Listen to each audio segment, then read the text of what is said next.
ശ്രീമദ് ഭഗവത്ഗീത അവസാനത്തെ അധ്യായം 12-ാമത്തെ അധ്യായം മോക്ഷ സന്യാസ യോഗം. അപ്പം സന്യാസവും മോക്ഷത്തെ പറ്റിയെല്ലാം പറ്റിയുള്ള വിഷയമാണ്. നമുക്ക് നേരിട്ട് അതിലേക്ക് കടക്കാം. അപ്പോൾ ഒന്നാമത്തേതിൽ അർജുനൻ ചോദിക്കുകയാണ്, സന്യാസത്തിൻ്റെയും ത്യാഗത്തിൻ്റെയും തത്വം അറിയണമെന്നുണ്ട്. സന്യാസം എന്താണ്, ത്യാഗം എന്താണ് എന്നത് അറിയണമെന്നുണ്ട് എന്ന് പറയുകയാണ്. അപ്പം 2 തൊട്ട് 9 വരെയുള്ളതിൽ കൃഷ്ണൻ പറയുന്നു, ഫലം ഉദ്ദേശിച്ചിട്ടുള്ള കർമ്മങ്ങൾ ത്യജിക്കുക ാണ് സന്യാസം എന്ന് ചിലർ പറയുന്നു. ഫലം ഉദ്ദേശിച്ചിട്ടുള്ള കർമ്മങ്ങൾ ത്യജിക്കുക. അപ്പോൾ ഫലം ഉദ്ദേശിച്ചിട്ടൊന്നും ചെയ്യരുത്. ഫലം ഉദ്ദേശിക്കാതെ ചെയ്യുന്ന കർമ്മം കുഴപ്പമില്ല, അതാണ് സന്യാസം എന്ന് പറയുന്നത്. ചിലർ പറയുന്നു കർമ്മങ്ങളെല്ലാം ത്യജിക്കലാണ് ശരിയെന്ന് ചിലവർ പറയുന്നു. എന്നാൽ ചിലർ പറയുന്ന യജ്ഞം, ദാനം, തപസ് എന്നിവ ത്യജിക്കരുതെന്നാണ്. നമുക്ക് ജനിച്ചതിന് കുറച്ച് യജ്ഞങ്ങൾ ചെയ്യാനുണ്ട്, അത് ചെയ്യണം. ദാനം ചെയ്യണം. നമ്മൾ ചെയ്യുന്ന കർമ്മങ്ങളെല്ലാം പ്രകൃതിക്ക് വേണ്ടിയാണ്, അത് ദാനം തന്നെയാണ്. നമുക്കെല്ലാം വേണ്ടിയല്ല എന്ന് ചിന്തിച്ച് കഴിഞ്ഞാൽ ദാനമാണ്. തപസ് ആ ഒരു ലക്ഷ്യത്തോടു കൂടി മുന്നോട്ടേക്ക് പോവുക.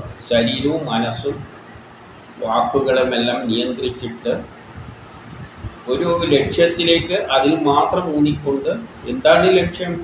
ആ പരമാത്മാവിനെ അല്ലെങ്കിൽ ബ്രഹ്മത്തെ, ബ്രഹ്മമാണ് നമ്മളെ സൃഷ്ടിച്ചിരിക്കുന്നത്, അതിൻ്റെ കർമ്മം സാധിപ്പിച്ചു കൊടുക്കുക. ആ ഒരു ലക്ഷ്യത്തിലേക്ക് മാത്രം മനസ്സിനെ കേന്ദ്രീകരിച്ചു കൊണ്ടുപോകുക.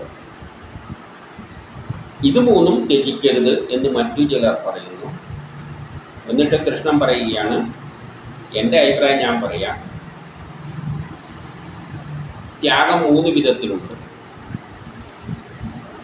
എന്നിട്ട് യജ്ഞം, ദാനം, തപസ് എന്നിവ ത്യജിക്കരുത്. ഒരിക്കലും അത് നമ്മൾ ചെയ്യേണ്ട കർമ്മങ്ങൾ നമ്മൾ ചെയ്തേ പറ്റും. ഈ 3നെ ത്യജിച്ചുകൂടാ.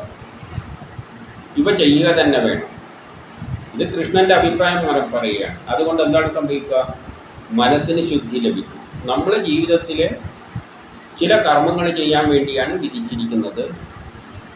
അത് ചെയ്യാതെ മാറിയിരിക്കുക എന്ന് പറഞ്ഞാൽ നമ്മളെ മനസ്സിനെപ്പോൾ ഒരു ശാന്തി കിട്ടില്ല. അതുകൊണ്ട് മനഃശുദ്ധി ലഭിക്കുവാൻ ഇത് ചെയ്തേ പറ്റൂ. പക്ഷേ അത് ആസക്തി ഉപേക്ഷിച്ച് ചെയ്യണം. നമുക്ക് ആഗ്രഹം വെച്ചുകൊണ്ട് ചെയ്യരുത്. ഇതെല്ലാം നേരത്തെ പറഞ്ഞ കാര്യമാണ് എന്നാണ് എൻ്റെ പക്ഷം. ശാസ്ത്രവിധി പ്രകാരമുള്ള നിയത കർമ്മങ്ങൾ ത്യജിക്കരുത്. ശാസ്ത്രവിധി പ്രകാരമുള്ള എന്താണ് ശാസ്ത്രം? അടിസ്ഥാന തത്വം ഇതുവരെ പറഞ്ഞത് നമ്മളെ സൃഷ്ടിച്ചത് ഓരോ കർമ്മം ചെയ്യാനാണ്. ആ കർമ്മം ചെയ്യാൻ നമ്മൾ ബാധ്യസ്ഥരാണ്. അത് ആ ശക്തിക്ക് വേണ്ടിയാണ് ചെയ്യുന്നത് എന്ന നിലയിൽ ചെയ്യുക. ആ കർമ്മം ത്യജിക്കരുത്. മോഹത്താൽ അവയെ ത്യജിക്കുന്നത് താമസികമാണ്. അത് മോഹത്താൽ അത് ത്യജിക്കുകയാണെങ്കിൽ താമസികമാണ്. അപ്പം ത്യാഗം 3 വിധത്തിലുണ്ടെന്ന് പറഞ്ഞല്ലോ. ഒന്ന് താമസികമാണ്, രണ്ടാമത്തത് ദുഃഖകരമാണ്. അത് ചെയ്താൽ ദുഃഖം ഉണ്ടാക്കും, അല്ലെങ്കിൽ ശരീരക്ലേശമുണ്ടാക്കും. ഈ ചിന്തയാൽ ഒഴിവാക്കുന്നത് രാജസിക ത്യാഗമാണ്. അപ്പം ഇവിടെ ദുഃഖകരം, അർജുനന് ദുഃഖം ഉണ്ടാകുന്നുണ്ട്, വേണ്ടപ്പെട്ടവരെ വരുന്നത്. അതുകൊണ്ട് ആ കർമ്മം ത്യജിക്കുകയാണ്.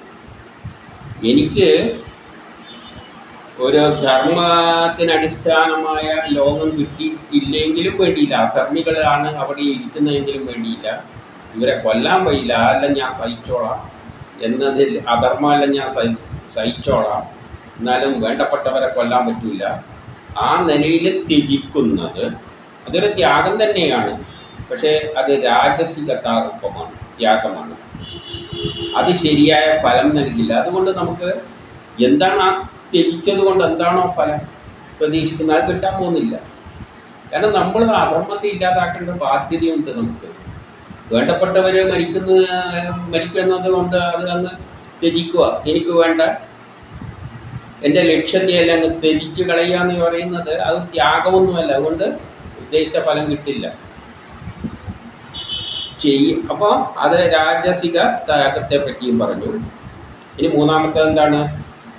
ചെയ്യേണ്ടത് എന്താണെന്ന് ബോധ്യത്തോടെ മനസ്സിലാക്കി ബുദ്ധി ഉപയോഗിച്ച് നമ്മൾ ചെയ്യേണ്ട ധർമ്മം എന്താണെന്ന് മനസ്സിലാക്കി ശാസ്ത്രവിധിക്കനുസരിച്ച്, ശാസ്ത്രവിധി എന്ന് പറഞ്ഞാൽ ചെയ്യേണ്ട കർമ്മമെല്ലാം എൻ്റെ ജോലിയുടെ ഭാഗമാണ്, അത് ഞാൻ ചെയ്തു കൊടുക്കുന്നു അനുസരിച്ച് കർമ്മം ആസക്തിയും ഫലവും ത്യജിച്ച് ചെയ്യുന്നത് സാത്വിക ത്യാഗം. ത്യജിക്കേണ്ടത് ഏതാണ്? അതുകൊണ്ട് എന്തെങ്കിലും ഗുണം എനിക്ക് കിട്ടും, ഇല്ലെങ്കിൽ അതിൽ നിന്ന് എന്തെങ്കിലും ഫലം കിട്ടും എന്ന ചിന്ത ഒഴിവാക്കിക്കൊണ്ട് ചെയ്യേണ്ടതായ കർമ്മങ്ങൾ ചെയ്യുന്നതാണ് സാത്വിക ത്യാഗം. ഇനി 10 പറയുന്നു, സത്വഗുണത്തെ പ്രാപിച്ച ബുദ്ധിമാനും സംശയമില്ലാത്തവനുമായ ത്യാഗി. അങ്ങനെ സത്വഗുണത്തെ പ്രാപിച്ച ഒരു വ്യക്തി ബുദ്ധിമാനാണ്, അവന് സംശയങ്ങളും തീരെയില്ല. കാരണം ഒരു സംശയം വെച്ചിട്ട് നമ്മളൊരു കർമ്മം ചെയ്യരുത്. നമുക്കൊരു സംശയമില്ല, ഇതെൻ്റെ ധർമ്മമാണ്, ഞാൻ ചെയ്യാൻ വിധിക്കപ്പെട്ടവരാണെന്നുള്ള ഉറച്ച തീരുമാനത്തോടെ കർമ്മം ചെയ്യുന്ന ത്യാഗി അവൻ ത്യാഗം ചെയ്യുകയാണ്. അവന് ലാഭമൊന്നും പ്രതീക്ഷിക്കാതെ കർമ്മം ചെയ്യുകയാണ്. അപ്പോൾ അതൊരു ത്യാഗം തന്നെയാണ്. അപ്പോൾ അവര് അസുഖകരമായ കർമ്മത്തെ വെറുക്കുകയില്ല. അപ്പോൾ ഇതെല്ലാം അസുഖകരമായ കർമ്മമാണ്, വേണ്ടുന്നവരെല്ലാം കൊല്ലുന്നത്. പക്ഷെ അതിനെ വെറുപ്പൊന്നുമില്ല, അതിനെ വെറുക്കേണ്ട ആവശ്യമില്ല. എല്ലാവരും സുഖകരമായിട്ട് ഇത് ചെയ്തേ പറ്റൂ, നല്ല സുഖം കിട്ടുന്ന പരിപാടിയാണെന്ന് വെച്ചിട്ട് അതോട് ആസക്തിയും ഉണ്ടാകാൻ പാടില്ല. ഇനി 11 പറയുന്നു, ഈ ദേഹിക്ക്, നമ്മുടെ ശരീരത്തിലുള്ള ദേഹി എന്ന് പറഞ്ഞാൽ ആത്മാവ്, നമ്മളെ ജനിപ്പിച്ചതിൻ്റെ പിന്നിൽ പ്രവർത്തിക്കുന്ന ഒരു ശക്തി വിശേഷമുണ്ട് നമ്മളിൽ, അതാണ് നമ്മളെ കൊണ്ട് പ്രേരിപ്പിക്കുന്നത്. ആ ദേഹിക്ക് കർമ്മത്തെ ശരിക്കും ത്യജിക്കുവാനാകില്ല, അതിന് ചെയ്യാതിരിക്കാൻ പറ്റില്ല. കർമ്മഫലത്തെ ത്യജിക്കലാണ് ശരിയായ ത്യാഗം. അപ്പം ശരിയായ ത്യാഗം എന്ന് പറയുന്നത് നമ്മുടെ കർമ്മഫലത്തെ ത്യജിക്കുകയാണ്. ഫലം എന്തും ആയിക്കോട്ടെ. ഇനി 12 കർമ്മഫലം 3 തരത്തിലുണ്ടെന്ന് പറയുകയാണ്. ഒന്ന് അനിഷ്ടം, ഒന്നിഷ്ടം, പിന്നേത്തത് മിശ്രം എന്നിങ്ങനെ 3 വിധത്തിലുണ്ട്. ത്യാഗികളല്ലാത്തവരെ മാത്രമേ ഈ ഫലം അനുഭവിക്കൂ. അപ്പം ഫലം ഇച്ഛിക്കാതെ കർമ്മം ചെയ്യുന്നവർക്ക് ഈ അനിഷ്ടവും ഇഷ്ടവും മിശ്ര ഗുണങ്ങൾ ഇതിനെപ്പറ്റിയൊന്നും കർമ്മഫലമൊന്നും അവരെ ബാധിക്കില്ല. ഇഷ്ടമാകട്ടെ അനിഷ്ടമാകട്ടെ അല്ല എന്തെങ്കിലും മിശ്രിത ഫലം ഉണ്ടാകട്ടെ, അതൊന്നും ത്യാഗികളല്ലാത്തവരെ മാത്രമേ അത് ബാധിക്കൂ. സന്യാസിക്ക് അത് ബാധകമല്ല. അല്ലാത്തവനാണ് സന്യാസി. കർമ്മം ചെയ്യുന്നു ഫലം ഇച്ഛിക്കാതെ. ആ കർമ്മത്തിന് എന്തില്ല, അനിഷ്ടവും ഇഷ്ടവും അങ്ങനെ ഫലങ്ങളൊന്നുമില്ല. എന്ത് കിട്ടിയാലും ഒരേപോലെ, ഫലം എന്തായാലും മനസ്സൊരുപോലെ. സാങ്ക്യത്തിൽ കർമ്മസിദ്ധിക്കായി പറഞ്ഞ 5 ഘടകങ്ങൾ പറയാം. 13 മുതൽ 15 വരെയുള്ളതിൽ സാങ്ക്യത്തിൽ കർമ്മസിദ്ധിക്കായിട്ട് പറഞ്ഞിട്ടുള്ള 5 ഘടകങ്ങൾ പറയാം. നമ്മുടെ കർമ്മത്തിന് പിന്നിൽ പ്രവർത്തിക്കുന്ന ഘടകങ്ങൾ എന്തെല്ലാമാണ്? കർമ്മസിദ്ധിക്കായി ഒന്ന് ശരീരമാണ്, പിന്നെ ഒന്ന് കർത്താവാണ്. കർത്താവ് എന്ന് പറഞ്ഞാൽ നമ്മളെ ഉള്ളിൽ നിന്ന് ഞാൻ എന്നൊരു വികാരം തന്നെയാണ് അവിടെ ചെയ്യിപ്പിക്കുന്നത്. ഞാനല്ല, അതിൻ്റെ പിന്നിൽ ഒരു ശക്തി വിശേഷമുണ്ട്. പിന്നെ കരണങ്ങളുണ്ട്, ചെയ്യുന്നതിനെ കൊണ്ടെല്ലാണ് കാണുകയും കേൾക്കുകയെല്ലാം ചെയ്തിട്ട് അതിനനുസരിച്ച് ഇന്ദ്രിയങ്ങളെ കൊണ്ടാണ് ചെയ്യുന്നത്. അതിനനുസരിച്ച് വിവിധ ചേഷ്ടകൾ ഉണ്ടാകും. നമ്മളെല്ലാം പല വിചാരങ്ങളെല്ലാം ഉണ്ടാകും. കാണുകയും കേൾക്കുകയെല്ലാം ചെയ്യുമ്പോൾ പല വിചാരങ്ങൾ വരും. അതിനനുസരിച്ചാണ് കൈകാലുകളെല്ലാം ഇട്ടിട്ട് നമ്മൾ പലതും വാക്കെല്ലാം ഉപയോഗിച്ച്, നാക്കുമെല്ലാം ഉപയോഗിച്ചിട്ട് പലതും പറയുന്നത്.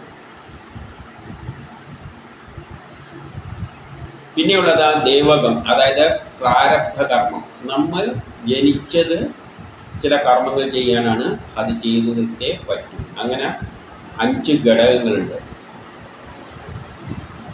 ശരീരം, മനസ്സ്, വാക്ക് എന്നിവയാൽ ചെയ്യുന്ന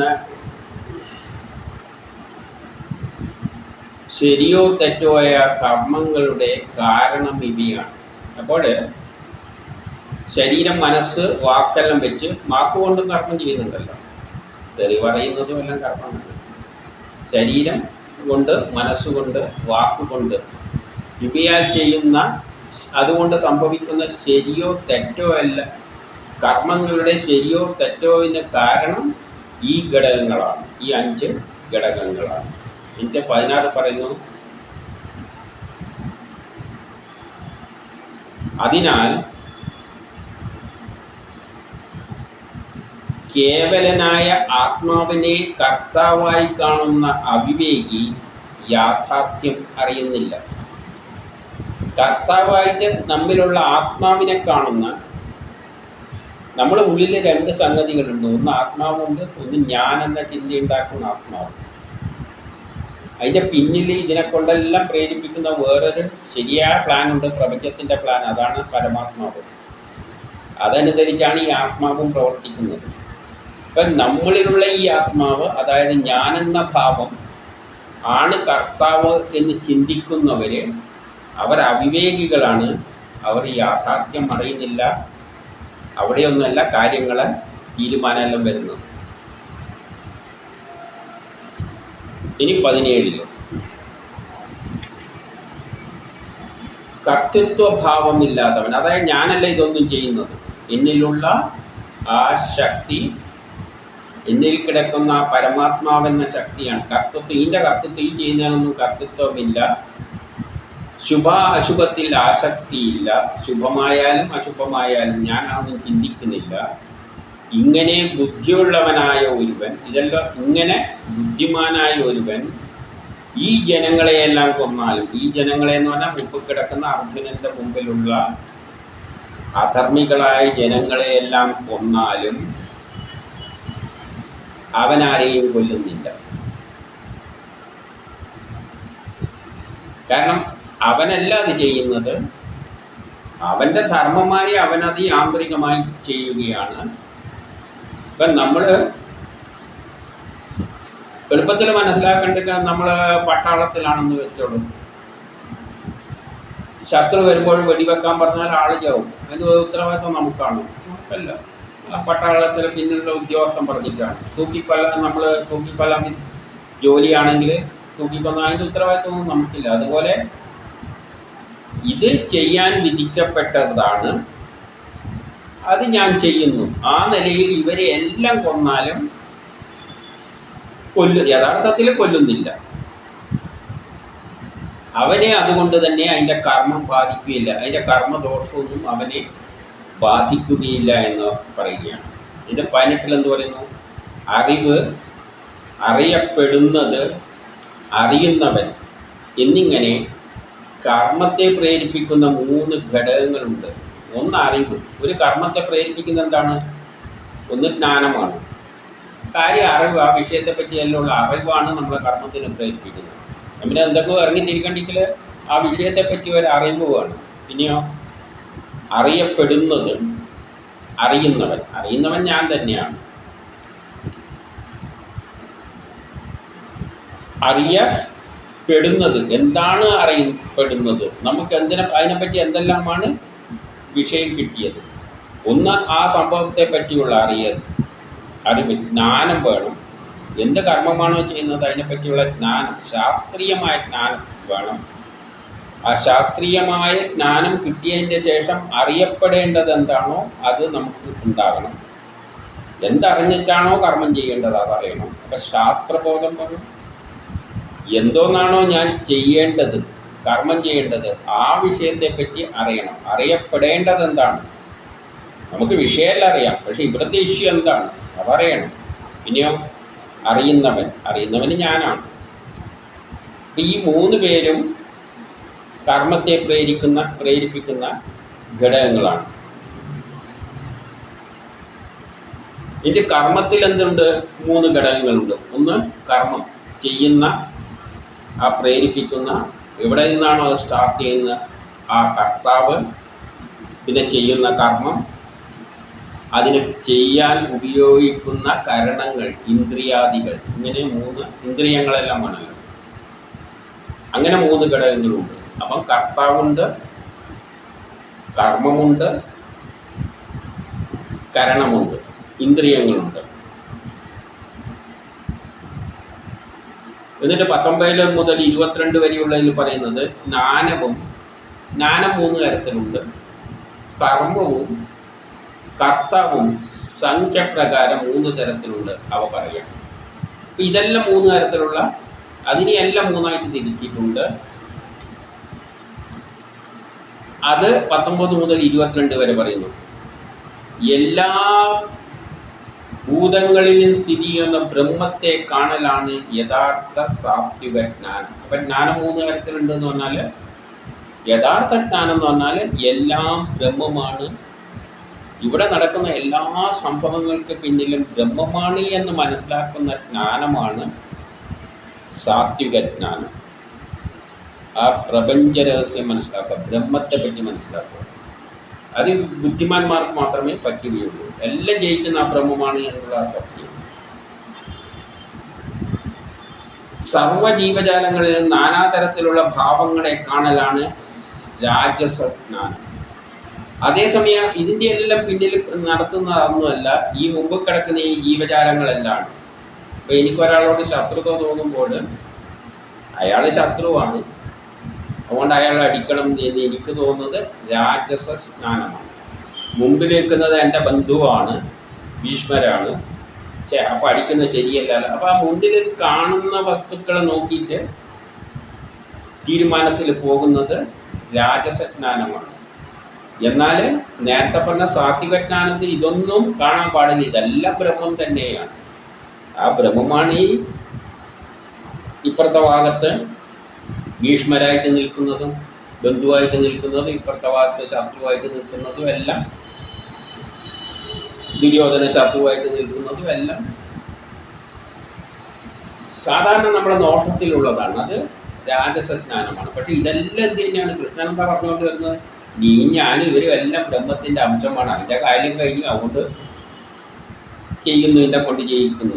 അപ്പം പിന്നെ കടന്നു ചിന്തിക്കേണ്ട ആവശ്യമില്ല. അങ്ങനെയുള്ള ജ്ഞാനമാണ് സാത്വികം. ജ്ഞാനം ശരീരത്തിൽ പൂർണ്ണമാണ് എന്ന ധാരണയിൽ, എല്ലാം ഞാൻ തന്നെയാണ് എല്ലാത്തിൻ്റെയും കാരണം, എല്ലാം തീരുമാനിക്കുന്നു എന്ന ധാരണയിൽ ആസക്തിയോടെ ആഗ്രഹത്തോടു കൂടിയും, കാരണം വേറെ കാരണമൊന്നും അത്യാവശ്യ കാരണമൊന്നും വേണ്ട, സത്യം അറിയാതെ, സത്യമൊന്നും അറിയണ്ട, ചില കേരിക്ക്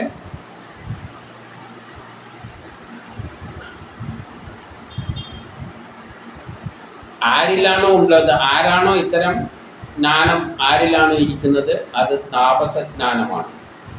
അപ്പം ചിലവർക്ക് കാര്യമൊന്നും അറിയേണ്ട ആവുന്നില്ല. നമ്മളെ പട്ടത്തിലുള്ള ഒരാളാണെങ്കിൽ വേഗം വന്നിട്ട് ആ പട്ടം പിടിക്കും. അതെല്ലാം ശാരീരികമായിട്ടുള്ള ബന്ധം, അതിൻ്റെ പിന്നിൽ ആരും ഇല്ല, എല്ലാം ഞാൻ തന്നെയാണെന്നുള്ള തീരുമാനമാണ്. ഞാനങ്ങ് തീരുമാനിക്കും. എന്നിട്ട് ആസക്തിയോടെ എനിക്ക് ആരോടെങ്കിലും ബന്ധമെല്ലാം തോന്നുന്നുണ്ടെങ്കിൽ, ഏതെങ്കിലും പക്ഷം തോന്നുന്നുണ്ടെങ്കിൽ ആ പക്ഷത്തങ്ങ് പിടിക്കും. കാരണമൊന്നും വേണമെന്നൊന്നുമില്ല. ഞാൻ അതിൻ്റെ അകത്ത് യോജിക്കണ്ടെങ്കിൽ എനിക്കൊരു കാരണം വേണ്ടേ, വെറുതെ ഒരു കാരണമില്ലാതെ വേണമെങ്കിൽ അതിൻ്റെ അകത്ത് എനിക്ക് പക്ഷം പിടിക്കും. ഇത് സത്യമൊന്നും അറിയേണ്ട ആവശ്യമൊന്നുമില്ല. നമുക്ക് ചിലപ്പോൾ തോന്നും ഇവൻ്റെ പക്ഷം കയറുന്നതാണ്, ഇപ്പം ചാടി പിടിച്ച് അതിൻ്റെ അകത്ത് കയറിയിട്ട്, അങ്ങനെയുള്ളവരുടെ ജ്ഞാനത്തെയാണ് താമസിക ജ്ഞാനം എന്ന് പറയുന്നത്. ഇനി 23 മുതൽ 25 വരെ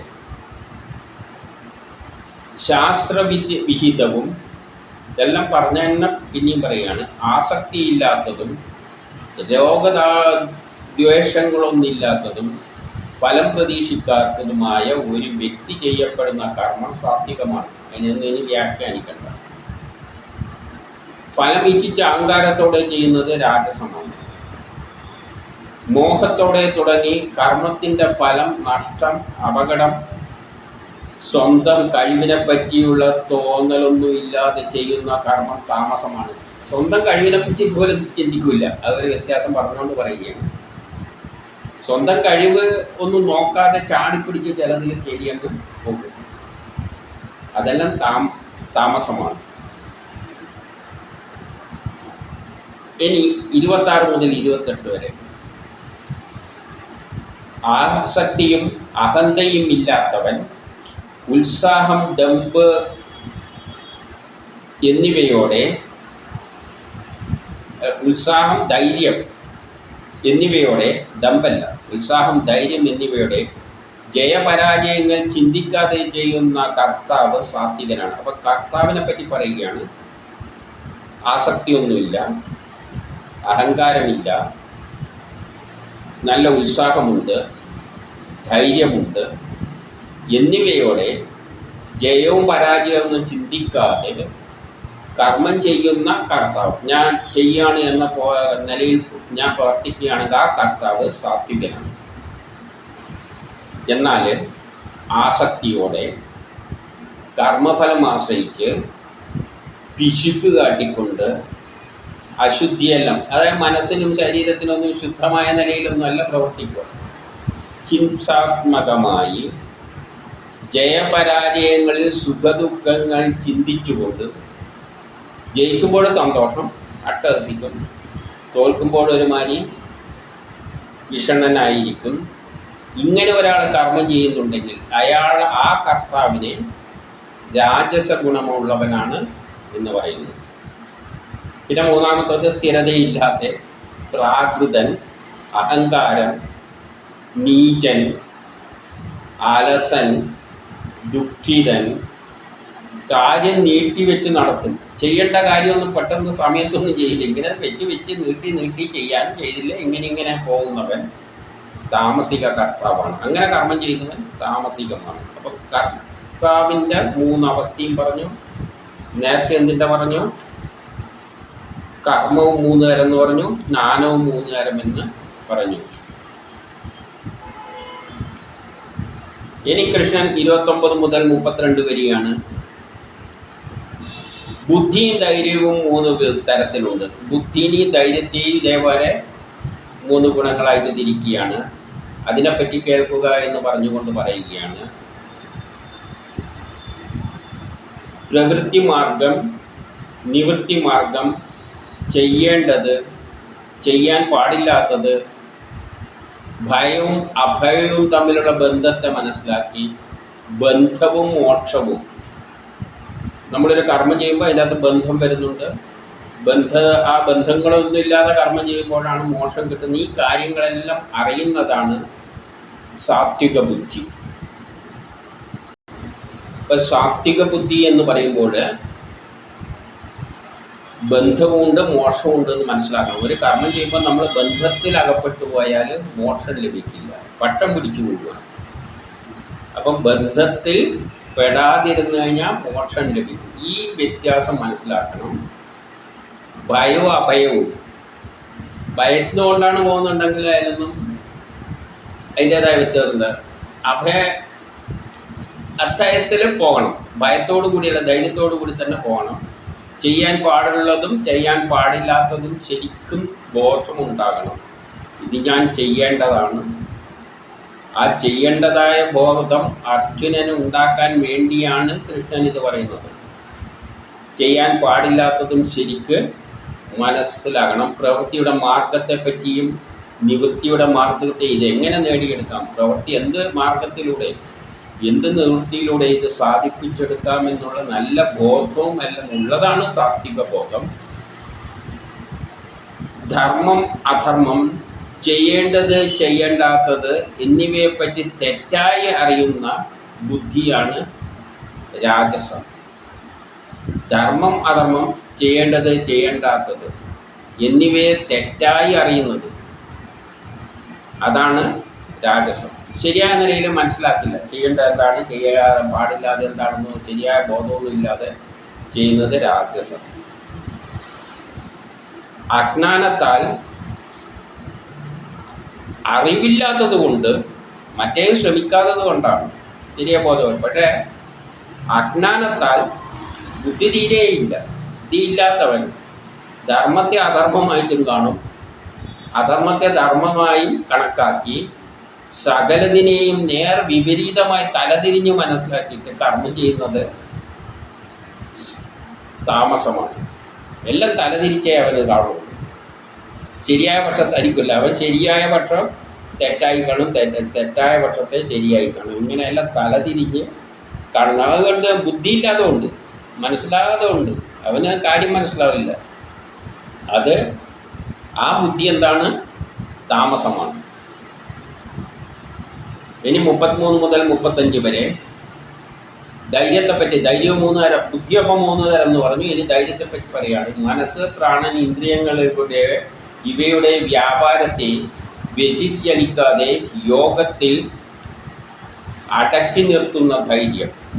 അപ്പോൾ യഥാർത്ഥ ധൈര്യം എന്ന് പറഞ്ഞാൽ നമ്മളെ മനസ്സിനെയും പ്രാണനെയും, പ്രാണനാണ് നമ്മളെ ഇന്ദ്രിയങ്ങളിലൂടെയെല്ലാം പ്രവഹിക്കുന്ന വായു അല്ലെങ്കിൽ ശ്വാസവും, ആ ശ്വാസഗതിയെയെല്ലാം, അതാണ് ഇന്ദ്രിയങ്ങളെ നിയന്ത്രിക്കുന്നത്. ആ ഇന്ദ്രിയങ്ങളെയെല്ലാം അവയുടെ വ്യാപാരങ്ങളെ ശരിക്കും മനസ്സിലാക്കിയിട്ട്, മനസ്സിൻ്റെ പോക്ക് എങ്ങനെയാണ്, നമ്മുടെ ശ്വാസഗതി എങ്ങനെയാണ്, ഇന്ദ്രിയങ്ങൾ എങ്ങനെയാണ് പ്രവർത്തിക്കുന്നത്, അതിനെല്ലാം ശരിക്കും മനസ്സിലാക്കിയിട്ട് അതിൽ നിന്നൊന്നും വ്യതിചലിക്കാത്ത വിധത്തിൽ യോഗത്താൽ അടക്കി നിർത്തുന്നതാണ് ധൈര്യം. നമ്മുടെ യോഗശക്തി കൊണ്ട് മനസ്സിനെ കൺട്രോൾ ചെയ്ത് നിർത്തുക. യോഗം എന്ന് പറഞ്ഞാൽ മനസ്സും നമ്മളെ ശരിയായ ഉള്ളിലുള്ള ബ്രഹ്മവുമായി ഒരു ഏക ബന്ധം സ്ഥാപിച്ചെടുക്കണം. അപ്പോഴാണ് നമുക്ക് ശരി തെറ്റുകൾ തീരുമാനിച്ചിട്ട് ഇവയെ നിയന്ത്രിക്കാൻ പറ്റുകയുള്ളൂ. അങ്ങനെ നിർത്താൻ പറ്റുന്നവനാണ് ധൈര്യശാലി.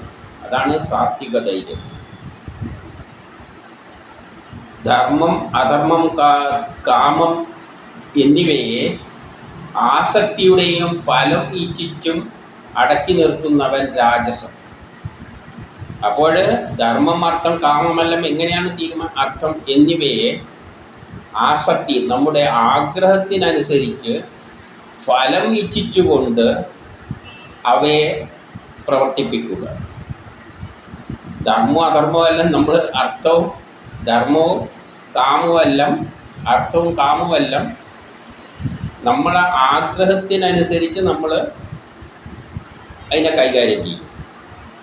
അത് രാജസമാണ്. വേറൊന്നെന്ന് പറഞ്ഞാൽ സ്വപ്നം, ദുഃഖം, ഭയം, വ്യസനം, അഹങ്കാരം എന്നിവയ്ക്ക് അടിമപ്പെട്ട് ചിലവർ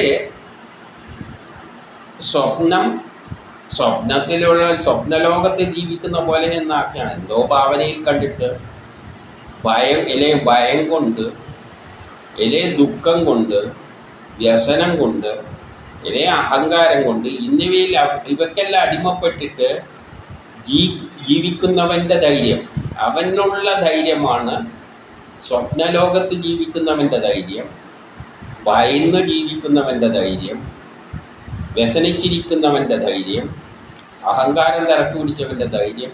ഇതെല്ലാം താമസികമായ ധൈര്യമാണ്. ഇനി 3 വിധത്തിലുള്ള 36 മുതൽ 40 വരെയുള്ളതിൽ 3 വിധത്തിലുള്ള സുഖത്തെപ്പറ്റി പറയുന്നു.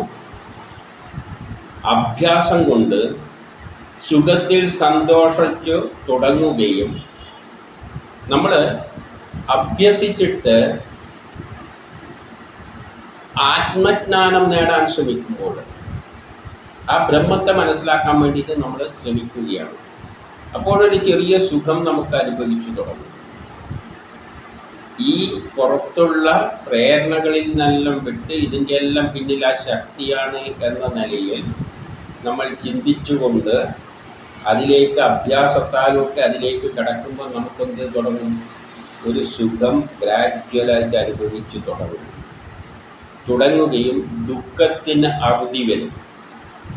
അതാണ് യോഗാഭ്യാസത്തിലൂടെ, മെഡിറ്റേഷനിലൂടെയെല്ലാം നമ്മൾ അഭ്യാസത്തിലൂടെ മനസ്സിനെയും ഇന്ദ്രിയങ്ങളെയെല്ലാം നിയന്ത്രിക്കാൻ ശ്രമിക്കുമ്പോൾ ഗ്രാജ്വലായിട്ട് നമുക്കൊരു സുഖം ഫീൽ ചെയ്യും. അതോടെ ഗ്രാജ്വലായിട്ട് ദുഃഖത്തിന് അറുതി വരും. അപ്പം ആദ്യം നമുക്ക് പ്രയാസമായിരിക്കും ഇതിനെയെല്ലാം പിടിച്ചു നിർത്താൻ. അപ്പോൾ ആദ്യം തോന്നും, വിഷം പോലെ തോന്നും, ഇത് ഭയങ്കര വിഷം തുളഞ്ഞ പരിപാടിയാണ്. പക്ഷേ അവസാനം അമൃതമായി തോന്നുന്നത് പോലെ ആത്മജ്ഞാനത്തിൽ നിന്ന് ലഭിക്കുന്ന സുഖമാണ് സാത്വിക സുഖം.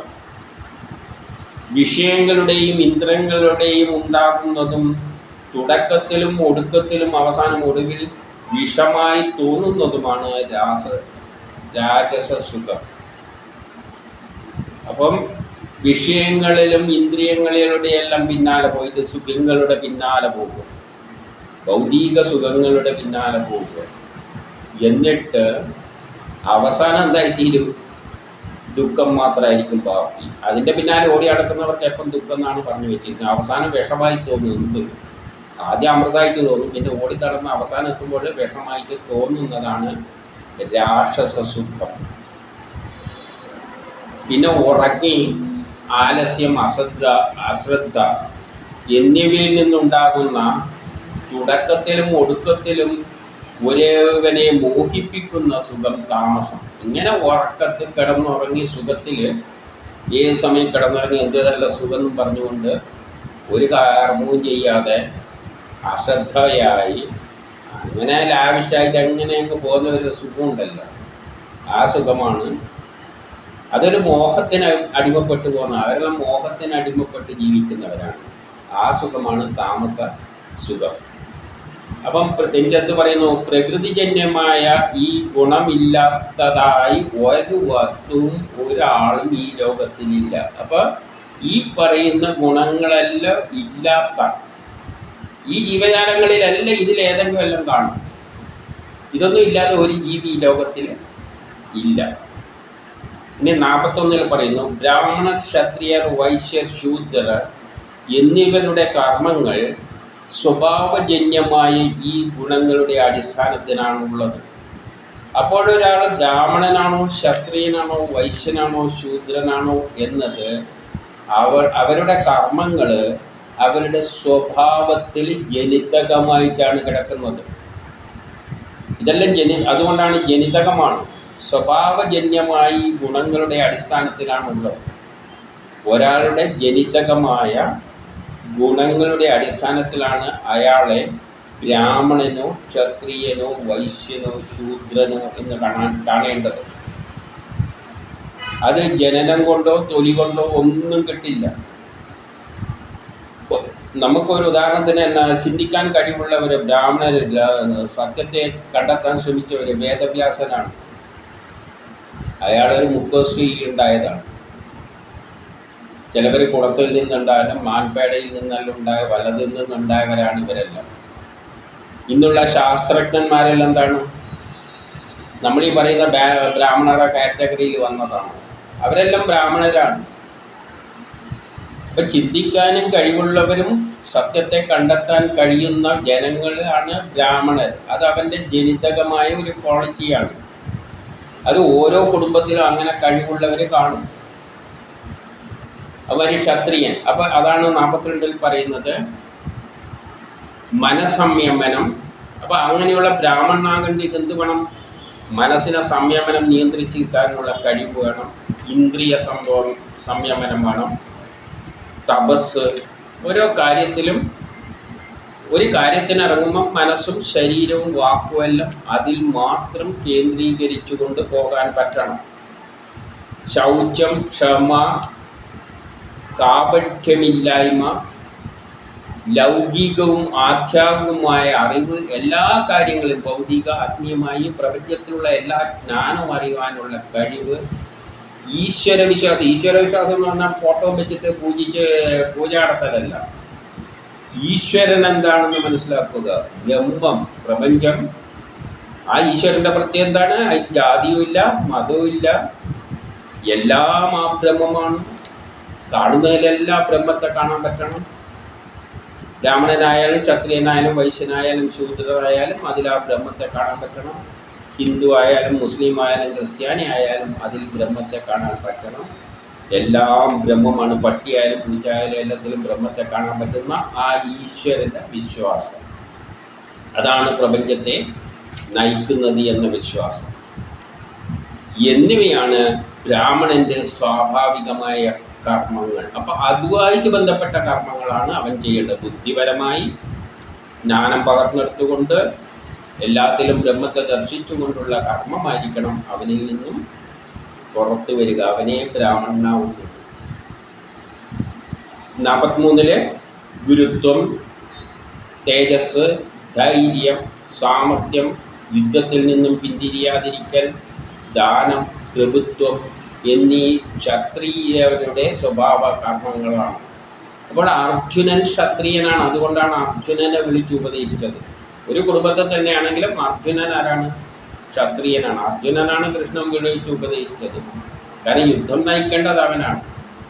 അപ്പം അവന് വേണ്ട ഗുണങ്ങളാണ് തേജസ്, ധൈര്യം, സാമർഥ്യം. ഇതല്ല യുദ്ധത്തിന് വേണ്ട. യുദ്ധത്തിൽ നിന്ന് പിന്തിരിഞ്ഞ് ഓടരുത്. നീ പിന്തിരിഞ്ഞ് ഓടിക്കഴിഞ്ഞാൽ നീ ക്ഷത്രിയനല്ലാതായി മാറി. എന്നാൽ ധർമ്മപുത്രർ എന്ന് പറഞ്ഞാൽ ബ്രാഹ്മണനാണ്. ബാക്കിയുള്ളവരെ നകുല സഹദേവന്മാരെല്ലാം വൈശ്യരും ശൂദ്രരും എല്ലാം തന്നെയാണ്. ഭീമനും വൈശ്യനാണ്. ഭീമനെയും വേണ്ടിയെങ്കിൽ ഒരു പരിധി വരെ ക്ഷത്രിയ സ്വഭാവവും എടുക്കാം. ഇനി 44 കൃഷി, പശുവിനെ വളർത്തൽ, കച്ചവടം. ഇപ്പം ബാക്കിയുള്ള എല്ലാ വ്യവസായങ്ങളും ഇന്ത്യയുടെ ഭരണത്തിൽ തന്നെ നമുക്ക് കാണാം ഈ ഘടകങ്ങളെല്ലാം ഉണ്ട്. ബ്രാഹ്മണൻ എന്ന് പറയുന്നതാണ് നിയമസഭകൾ. ഇതിലെയും ജുഡീഷ്യറിയിൽ വ്യാഖ്യാനിക്കുന്നവരെല്ലാം ബ്രാഹ്മണരാണ്. ഒരു സ്ഥാപനത്തിൻ്റെ തലപ്പത്ത് ഗവേഷണങ്ങളിലെല്ലാം ഇടപെടുന്ന ശാസ്ത്രജ്ഞന്മാർ ബ്രാഹ്മണരാണ്. ക്ഷത്രിയർ എന്ന് പറഞ്ഞാൽ മിലിറ്ററിയുടെ തലപ്പത്തുള്ളവരും പോലീസിൻ്റെ തലപ്പത്തുള്ളവരും രാഷ്ട്രീയക്കാരും എല്ലാം ക്ഷത്രിയർ തന്നെയാണ്. അതിനുള്ള അവർ യഥാർത്ഥ ക്ഷത്രിയരാണോ എന്ന് ചോദിച്ചു കഴിഞ്ഞാൽ ഇന്നത്തെ രാഷ്ട്രീയത്തിലൊന്നും പറയാൻ പറ്റില്ല. അച്ഛൻ ക്ഷത്രിയനാണെങ്കിൽ അച്ഛൻ്റെ രാഷ്ട്രീയ നേതാവാണെങ്കിൽ മകനും പിന്നാലെ അടങ്ങിത്തിരിക്കും. അവസാനം വട്ടപ്പൂജിയായി മാറും. അതൊന്നും ക്ഷത്രിയരൊന്നും ആവില്ല. അതിൽ ഓരോ ക്വാളിറ്റിയും അതുണ്ടെങ്കിലേ പറ്റുള്ളൂ. പിന്നെയോ ബാക്കിയുള്ള എല്ലാ ജോലികളും ചെയ്യുന്ന എഞ്ചിനീയർ ആയാലും ഡോക്ടർ ആയാലും ബാക്കിയുള്ള എല്ലാ ജോലികളും സീറ്റിലിരുന്ന് ചെയ്യുന്ന ജോലികളെല്ലാം ഉണ്ടല്ലോ, അതെല്ലാം വൈശ്യരാണ്. ചിന്തകര് ബ്രാഹ്മണരും, ശാസ്ത്രജ്ഞന്മാർ ബ്രാഹ്മണരും, നിയമസഭ നിയമ നിർമ്മാതാക്കളും, പിന്നെ കോടതിയിലും എല്ലാം ഉള്ളത് ബ്രാഹ്മണരും. മിലിറ്ററി, ഒരു സ്ഥാപനത്തിൻ്റെ അഡ്മിനിസ്ട്രേറ്റീവ് ഓഫീസർ എന്നെല്ലാം പറയുന്നത്, അല്ലെങ്കിൽ അവിടെ സെക്യൂരിറ്റി ഓഫീസർ എന്നെല്ലാം പറയുന്നത് ക്ഷത്രിയരാണ്. പിന്നെ ബാക്കിയുള്ള എല്ലാ എഞ്ചിനീയറും തൊട്ട് എല്ലാം ഉള്ളത് വൈശ്യരാണ്. നമ്മളെ വിദ്യാഭ്യാസത്തിലും class A, first class, second class, third class, പിന്നെ തോറ്റവരെന്ന് പറഞ്ഞിട്ട് 4 തിരിക്കുന്നതും ഈ ജാതി തിരിപ്പ് തന്നെയാണ്. ക്ലാസ് 4 ജീവനക്കാരും ഉണ്ട്. അത് നമ്മളെ വീട്ടിലും ഉണ്ട്. ബുദ്ധിപരമായിട്ട് ചെയ്യാൻ കഴിവുള്ള ചിലവരുണ്ടാവും. എവിടെയെങ്കിലും കാര്യം സാധിപ്പിക്കേണ്ടി വിടാൻ പറ്റുന്ന ക്ഷത്രിയ സ്വഭാവമുള്ള ഒരാളുണ്ടാവും. പിന്നെ ബാക്കിയുള്ള കാര്യങ്ങളെല്ലാം നോക്കിയടക്കുന്ന, പൊതുവായ എല്ലാ കാര്യങ്ങളും നോക്കിയടക്കുന്ന ഒരു വിഭാഗം ഉണ്ടാവും. പിന്നെ ഒരു വിഭാഗം എന്ന് പറയുന്നത് ഒന്നും ബുദ്ധി ഉപയോഗിച്ചിട്ട് ഒന്നും പറ്റില്ല. വേറെ ഇന്ന് നീ കറി ഉണ്ടാക്കുക എന്ന് പറഞ്ഞാൽ അതൊന്നും എനിക്ക് ചെയ്യുന്ന കറിയൊന്നും എനിക്ക് ഉണ്ടാക്കാൻ പറ്റില്ല. വേണമെങ്കിൽ ഞാൻ പാത്രമെല്ലാം കഴിത്തരാം, അല്ലെങ്കിൽ ഞാൻ പോയി സാധനം വാങ്ങിക്കൊണ്ട് തരാം, ബാക്കിയൊന്നും എനിക്ക് പറ്റും. ഇങ്ങനെ പറയുന്ന ആൾക്കാരും ഉണ്ട്. അതും ആവശ്യമാണ്. ഈ 4 വിഭാഗവും ആവശ്യമുണ്ട്. ഇപ്പം 44 കൃഷി, പശുവിനെ വളർത്തൽ, കച്ചവടം എന്നിവ വൈശ്യൻ്റെ സ്വാഭാവികമായ കർമ്മങ്ങൾ. പരിചരണം ശൂദ്രൻ്റെ സ്വഭാവ വിഷയമാണ്. ഈ വിശേഷം എല്ലാ നാട്ടിലും ഉണ്ട്. ഇത് കമ്മ്യൂണിസ്റ്റ് രാഷ്ട്രങ്ങളായാലും അവിടെ പുട്ടിൻ എന്ന് പറഞ്ഞ യഥാർത്ഥ ക്ഷത്രിയൻ, അതൊരു കഴിവ് തന്നെയാണ്. കമ്മ്യൂണിസ്റ്റുകാരിൽ ജാതി ഉണ്ടോ എന്നുള്ള കാര്യമാണ് പറയുന്നത്. EMS യഥാർത്ഥ ബ്രാഹ്മണനാണ്. ഈ ജാതി ബ്രാഹ്മണനല്ല ഞാൻ പറയുന്നത്. EMS എന്ന് പറയുന്നത് ബുദ്ധിശക്തിയിലെ പാർട്ടിയുടെ ആ നിലയിൽ ബ്രാഹ്മണൻ തന്നെയാണ്. അങ്ങേര് ബ്രാഹ്മണനല്ല എന്ന് പറഞ്ഞുകൊണ്ടൊന്നും കാര്യമില്ല. അങ്ങേര് ബ്രാഹ്മണൻ തന്നെയാണ്. ബുദ്ധി ഉപയോഗിച്ചിട്ടാണ്, അവരുടെ കഴിവ് ബുദ്ധിയിലൂട്ടിയാണ് വരുന്നത്. AK ഗോപാൽ എന്ന് പറഞ്ഞത് ശരിയായ ക്ഷത്രിയനാണ്, നയിക്കാൻ കഴിവുള്ളവരാണ്. പിന്നെ കുറേ ചോട്ടാ കക്ഷികളെല്ലാം വൈശ്യരും മറ്റേ ആമാരിയുള്ള സ്വഭാവങ്ങളാണ്. അവർക്ക് വല്ല നേതൃത്വത്തിലെടുക്കാം. അവര് കരുണാകരനെ ഏറ്റെടുത്തു കഴിഞ്ഞാൽ കരുണാകരൻ ശരിയായ ക്ഷത്രിയനാണ്.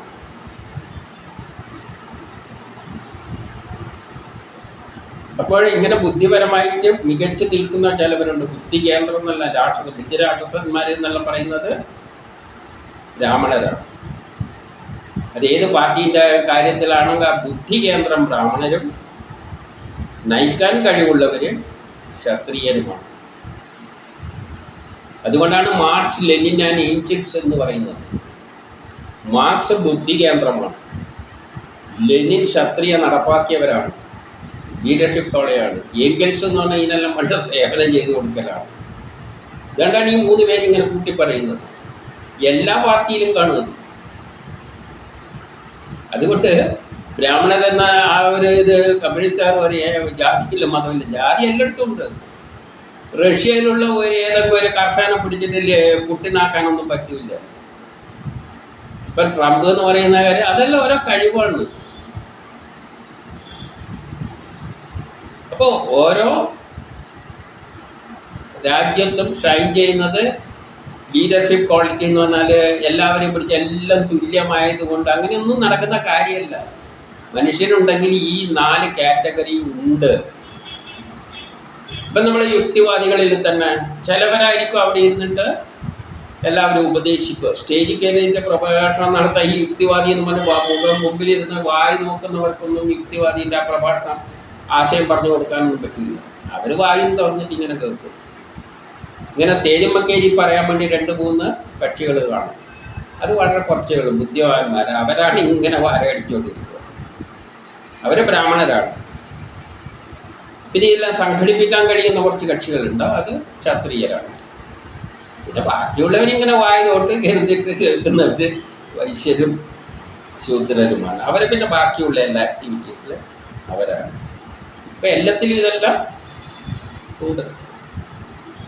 ഇനി 45 അവനവൻ്റെ കർണത്തിൽ നിഷ്ഠയുള്ളവൻ സിദ്ധിയെ പ്രാപിക്കും.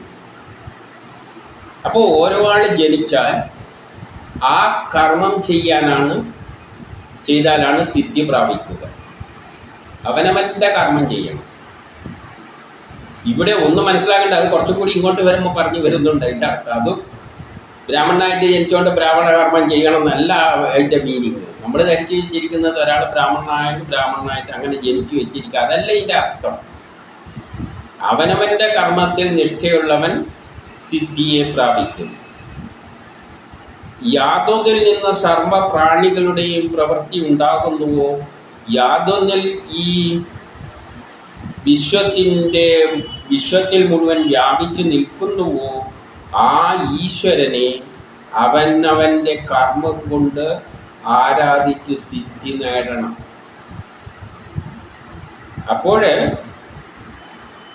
യാതൊന്നിൽ നിന്നാണോ ഈ സർവപ്രാണികളും ഉണ്ടായത്, അപ്പം ഞാനുണ്ടായത് ഏതിൽ നിന്നാണോ? ബ്രഹ്മത്തിൽ നിന്നാണ്. എന്നിട്ടോ സർവപ്രാണികളുടെയും പ്രവൃത്തി ഏതിൽ നിന്നുണ്ടാകുന്നുവോ, അതായത് എൻ്റെ പ്രവൃത്തി ഏതിൽ നിന്നാണ് ഉണ്ടായത്? ആ ബ്രഹ്മത്തിൽ നിന്നാണ് ഉണ്ടായത്. അപ്പം ബ്രഹ്മം എന്നെ സൃഷ്ടിച്ച് എന്നിലാണ് ആ കർമ്മം ചെയ്യിക്കുന്നത്. എന്നെ സൃഷ്ടിച്ചത് ആ കഴിവെല്ലാം കൊടുത്തിട്ട് എന്നെ സൃഷ്ടിച്ചത് ഞാൻ ഈ കർമ്മം ചെയ്യാനാണ്. അപ്പം ആ കർമ്മം ചെയ്യുന്നതാണ് മറ്റുള്ളവരെ കർമ്മം ചെയ്യാൻ നടക്കുന്നതിനെക്കാട്ടി നല്ലത് എന്നാണ് പറയുന്നത്. അതായത് അർജുനനെ സൃഷ്ടിച്ചത് ആ ശക്തി വിശേഷമാണ്. അർജുനനെ സൃഷ്ടിച്ചത് ഈ അധർമ്മികളെ കൊല്ലാൻ വേണ്ടിയാണ്. അപ്പം ആ കർമ്മം ചെയ്യലാണ്. അതുകൊണ്ട് ക്ഷത്രിയനായിട്ട് ജയിപ്പിച്ചു. അതുകൊണ്ട് ആ കർമ്മം ചെയ്യുന്നതാണ് നിന്റെ ജോലി. അല്ല വേറെ ആളെ ജോലി പോയിട്ട് വേറെ സന്യാസത്തിന് പോവാന്ന് പറയുന്നത് അത് നല്ല ജോലിയെല്ലാം തന്നെ, പക്ഷെ അതൊന്നും ചെയ്യുന്നതല്ല ശരി. നീ ഈ ധർമ്മം നിനക്ക് കഴിയുന്ന നിന്റെ കഴിവിനടുത്ത് കുറച്ച് കഴിവ് കുറഞ്ഞാലും കുഴപ്പമില്ല. ഏതുപോലെ എന്നാൽ നമ്മളൊരു സ്ഥാപനത്തിൽ മേശയിൽ 2 കസേരയിൽ മേശയിൽ അപ്പുറം ഇപ്പുറം 2 ഉദ്യോഗസ്ഥന്മാരുണ്ട്. ഇതെൻ്റെ ജോലി സ്ഥലം, ഇത് മറ്റവൻ്റെ ജോലി സ്ഥലം. ഞാനിവിടെ ഇരുന്നിട്ട് എൻ്റെ ജോലി ചെയ്യില്ല. എന്നെ ഇവിടെ ഇരുത്തിയിരിക്കുന്നത് എന്താണ്? എൻ്റെ ജോലി ചെയ്യാനാണ്. ഞാനിത് ചെയ്യില്ല. എനിക്ക് താല്പര്യം മറ്റവൻ്റെ ജോലിയില്ല. ഞാൻ പോയിട്ട് അവരുടെ അടുത്ത് പോയിട്ട് ഞാൻ ചെയ്തു തരാമെന്നെല്ലാം പറഞ്ഞാൽ അവിടെ പോയി സഹായിക്കാൻ ഇരിക്കുന്നത് തെറ്റാണ്, ഗുണം ചെയ്യില്ല. എന്നെ എന്തിനാണ് ഈ കസേരയിലിരുന്ന് ഈ പണി ആദ്യം ചെയ്ത് തീർക്കുക? മറ്റവൻ്റെ ജോലി അവൻ ചെയ്തോട്ടെ, അല്ലാതെ എൻ്റെ പണി ഇവിടെ തീർത്ത് വെച്ചിട്ട് അതിനെക്കാട്ടി നല്ല ജോലി ഞാൻ സഹായിക്കാമെന്ന് പറഞ്ഞുകൊണ്ട് കിളക്കാൻ പിടിച്ചിരുത്തുക. ഒരാളെ കിളക്കാനായിട്ട് പറമ്പ് കിളക്കാൻ വിളിച്ചാൽ അവൻ ആ കിളക്കുന്ന ജോലി ചെയ്യണം. അല്ലാതെ ഞാനിവിടെ ഇരുന്നിട്ട് ഇപ്പം ഞാനെന്തോ ഒരു ജോലി ചെയ്ത് വെക്കുകയാണ്. ഞാൻ പൈസയാണാണല്ലോ കൊടുക്കുന്നത്. ഞാൻ ചിലപ്പോൾ അവിടെ ഇരുന്നിട്ട് ഇപ്പുറത്ത് ഇരുന്നിട്ട് എന്തെങ്കിലും ചെയ്യുന്നുണ്ടാവും. സാറത് ചെയ്യണ്ട, ഞാൻ ചെയ്തു തരാമെന്നെല്ലാം പറഞ്ഞിട്ട് നമ്മളെ സോപ്പടിച്ചിട്ട് ചെയ്യുന്നത് ശരിയാണോ എന്ന് ചിന്തിച്ച് നോക്കി. അവനെ കിളക്കാൻ വിളിച്ചതാണ്. ഈ സ്വഭാവം ചിലരിലുണ്ട്. അവനവൻ്റെ ജോലി ചെയ്യില്ല, എന്നിട്ട് മറ്റവൻ്റെ ജോലി നോക്കിയിട്ട് അവിടെ പോയിട്ട് അതിനെ സഹായിച്ചു കൊടുക്കും. ഇതിവിടെ കിടക്കും. ഇതാണ് ഇവിടെ പറഞ്ഞത്. ഇവിടെ ക്ഷത്രിയനായിട്ട് ജനിപ്പിച്ചത് എന്തിനു വേണ്ടിയാണ്? അധർമ്മികളെ കൊല്ലാൻ വേണ്ടിയിട്ടാണ്. ആ അർജുനൻ കയറിയിട്ട് ഞാൻ മറ്റേ ജോലിക്ക് പോകാന്ന് പറഞ്ഞാൽ, ബ്രാഹ്മണൻ്റെ മറ്റേ ബ്രഹ്മസാക്ഷാത്കാരത്തിന് പോകാമെന്ന് പറഞ്ഞു കഴിഞ്ഞാൽ അത് ശരിയല്ല. ഈ സ്ഥാനത്ത് ഇരുന്നുകൊണ്ട് നീ കുറച്ച് ചെയ്യാൻ എനിക്ക് കുറച്ച് കുറവാണെങ്കിൽ നിന്നെ സൃഷ്ടിച്ചത് ഇതിനു വേണ്ടിയാണ്, അത് നീ ചെയ്തു കൊടുത്തുകൊള്ളുക, അതാണ് പറയുന്നത്. അല്ലാതെ വേറെ ജോലി ചെയ്ത് കഴിഞ്ഞാൽ ഗുണം കിട്ടുമോ ഇല്ലയോ എന്നുള്ളതല്ല. ചിലപ്പം ഞാനത് നല്ലൊരു കണക്കിൽ സമർത്ഥനായിരിക്കും, പക്ഷേ എനിക്ക് കിട്ടിയ കണക്കായിരിക്കില്ല, എനിക്ക് കിട്ടിയ ജോലി അതായിരിക്കില്ല. എനിക്ക് ഇവിടെ നിന്ന് എഴുതിക്കൂട്ടലും ബില്ല് എല്ലാം എടുത്തിട്ട് അതിൻ്റെ പുസ്തകത്തിൽ ഇങ്ങനെ എഴുതി വെക്കലായിരിക്കും. അപ്പുറത്തിരിക്കുന്നവനായിരിക്കും കണക്ക് കൂട്ടണ്ട, അക്കൗണ്ടിങ് എല്ലാം അവനെയായിരിക്കും ഏൽപ്പിച്ചിട്ട്. അവനതിന് വലിയ വിവരം ഉണ്ടാവില്ല. അപ്പം ഞാനിവിടുന്ന് അവിടെ നോക്കും, അവനെ ചുക്കും അറിയാതെ വരില്ല. ഞാൻ പോയിട്ട് ഞാൻ ശരിയാക്കി തരാമെന്നല്ല ഇതിവിടെ വെക്കും. കാരണം എനിക്കിത് ഇഷ്ടമുള്ള ജോലിയല്ല വെറുതെ ഇങ്ങനെ കണക്ക് തരുന്നത്. അപ്പോൾ എൻ്റെ താല്പര്യമില്ല എനിക്ക് അവിടെ പോയിട്ട് കണക്ക് കൂട്ടി കൊടുക്കുന്നില്ല. കാരണം ഞാൻ ഇത് അപ്പം എൻ്റെ കഴിവാടെ തെളിയിക്കാൻ. അത് തെറ്റാണ്. എന്നെ ഇരുത്തിയിരിക്കുന്ന ജോലി ഞാൻ ചെയ്തു തീർക്കുക. അവന് അത്ര പറ്റില്ല, എങ്ങനെയൊക്കെ അവൻ ചെയ്യട്ടെ, അത് അവൻ്റെ കാര്യം. അതാണ് സ്ഥാപനത്തിന് നല്ലത്. അല്ല ഞാൻ പോയിട്ട് അവിടെ പോയി ചെയ്തിരുന്നു കഴിഞ്ഞാൽ ഇവിടുത്തെ പണി ഇവിടെ കിടക്കും. അപ്പോൾ ഓരോ ആളെയും സൃഷ്ടിച്ചത് ഓരോ കർമ്മം ചെയ്യാനാണ്. അതുകൊണ്ടാണ് എന്ത് പറയുന്നത്, അവനവൻ്റെ കർമ്മത്തിൽ നിഷ്ഠയുള്ളവൻ സിദ്ധിയെ പ്രാപിക്കും. അവനാണ് സിദ്ധി നേടുക. അവനവൻ്റെ കർമ്മം ഭംഗിയായി ചെയ്തു കൊടുത്തതിന് ഉദ്യോഗസ്ഥന്മാർക്ക് തലപ്പത്തുള്ളവർക്ക് അവൻ ചെയ്തു തരുന്നുണ്ട്. അല്ല ഞാൻ പോയിട്ട് അവനെ സഹായിച്ചു കൊടുത്താൽ എനിക്ക് കിട്ടേണ്ടതെന്ന് കിട്ടാൻ പോകുന്നില്ല. യാതൊന്നിൽ നിന്ന് സർവപ്രാണികളുടെയും പ്രവൃത്തി ഉണ്ടാകുന്നുവോ, അപ്പം സർവപ്രാണികളുടെയും പ്രവൃത്തി അവൻ എന്ത് ചെയ്യണമെന്ന് ഡിസൈഡ് ചെയ്തിട്ടാണ് അവനെ സൃഷ്ടിച്ചു വെച്ചിരിക്കുന്നത്. അപ്പം ആ ജോലി തന്നെ അവൻ ചെയ്യണം.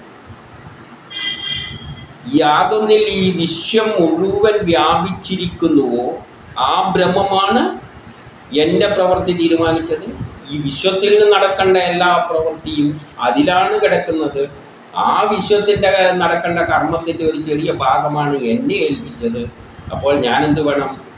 ഈശ്വരൻ, ആ ഈശ്വരനെ അവനവൻ്റെ കർമ്മം കൊണ്ട് ആരാധിച്ച് സിദ്ധി നേടണം. ആ ഈശ്വരനെ അവനവനെ സൃഷ്ടിച്ച കർമ്മം കൊണ്ട് സിദ്ധി നേടണം. എൻ്റെ 46 മുതൽ 47 പറയുന്നു, അന്യരുടെ ധർമ്മം നല്ലപോലെ അനുഷ്ഠിക്കുന്നതിലും ശ്രേഷ്ഠം. ശരിയാണ്, അന്യരുടെ ധർമ്മം നമ്മൾ ചിലപ്പം ഞാൻ നല്ലൊരു പഠിച്ച് മാത്സ് എല്ലാം വാങ്ങി ഉഗ്രനായിട്ടായിരിക്കും, പക്ഷേ എനിക്കിവിടെ നിന്ന് ജോലി എന്ന് പറഞ്ഞാൽ വെറുതെ കണക്ക് ഇവിടെ വെറുതെ കിട്ടുന്നതെല്ലാം ഫയൽ ചെയ്യലായിരിക്കും. എനിക്കപ്പുറത്തിരിക്കുന്നവനെ കട്ടി നല്ലോണം കണക്ക് ചെയ്യാൻ അറിയായിരിക്കും. അന്യരുടെ ധർമ്മം നല്ലപോലെ അനുഷ്ഠിക്കുന്നതിലും ശ്രേഷ്ഠം ഗുണമില്ലാത്തതാണെങ്കിലും സ്വധർമ്മം അനുഷ്ഠിക്കാൻ ഞാൻ ചെയ്യേണ്ട ജോലി ചെയ്യുന്നതാണ് ഉത്തമം. അതേ അതിന് അർത്ഥമുള്ളൂ, വേറെ അർത്ഥമൊന്നും അതിനില്ല. അല്ല നമ്മൾ മോശത്തെ ആ സ്ഥലത്തായിരുന്നു വരുന്നു, ആ ജോലിയാണ് എനിക്ക് കിട്ടിയിരുന്നെങ്കിൽ ഞാനത് ഭംഗിയായിട്ട് ചെയ്യണം. എൻ്റെ ജോലി ചെയ്യുന്നതിലാണ് മഹത്വം. സ്വഭാവാനുസൃതമായ കർമ്മം ചെയ്യുന്നവൻ പാപം ഉണ്ടാകുന്നില്ല. അപ്പം നമുക്ക് വിധിച്ച കർമ്മം നമ്മൾ ചെയ്താൽ പാപമില്ല. നമുക്ക് വിധിച്ച കർമ്മം നമ്മൾ ചെയ്യണം, അതിന് പാപമില്ല. നമ്മളെ സൃഷ്ടിച്ചത് അതിനാണെന്നാണ് പറയുന്നത് 48.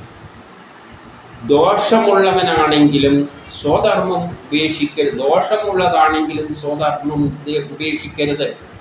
നമ്മൾ ചെയ്യേണ്ടത്, നമ്മളൊരു ജോലി ഏൽപ്പിച്ചു കഴിഞ്ഞാൽ ആ ശക്തിയാണ് ഏൽപ്പിച്ചിരിക്കുന്നത്. അത് എനിക്ക് ദോഷമായിട്ട് തോന്നുമായിരിക്കും, അതൊന്നും ഞാൻ അറിയേണ്ട കാര്യമില്ല, ഞാൻ ചെയ്തു കൊടുത്തിരിക്കുക. തീ പുകയെ എന്ന പോലെ എല്ലാ കർമ്മങ്ങളും ദോഷങ്ങളാൽ ആവൃതമാണ്. എല്ലാ കർമ്മത്തിനും എന്തുണ്ട്?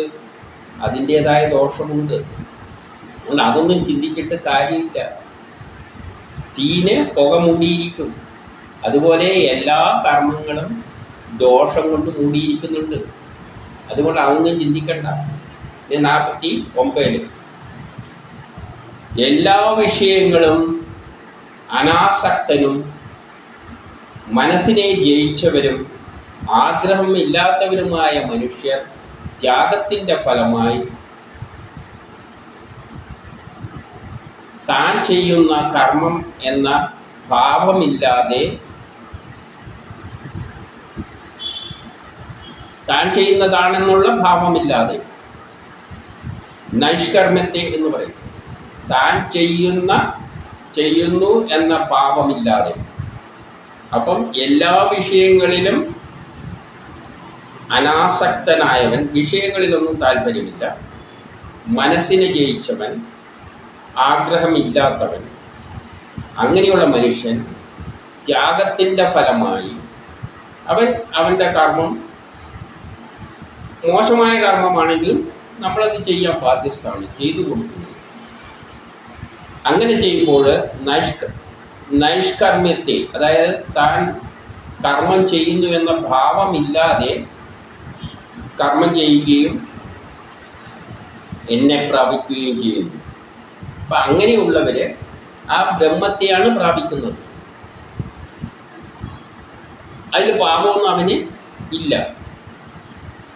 ഇനി നൈഷ്കർമ്മ്യത്തെ പ്രാപിച്ചവൻ ജ്ഞാനത്തിൻ്റെ പരമമായ ബ്രഹ്മത്തെ പ്രാപിക്കുന്നത് എങ്ങനെയെന്ന് പറയാമെന്ന് പറയുകയാണ്. അതായത് അതെങ്ങനെയാണ് ബ്രഹ്മത്തെ പ്രാപിക്കുന്നതാണ് പറയുന്നത്.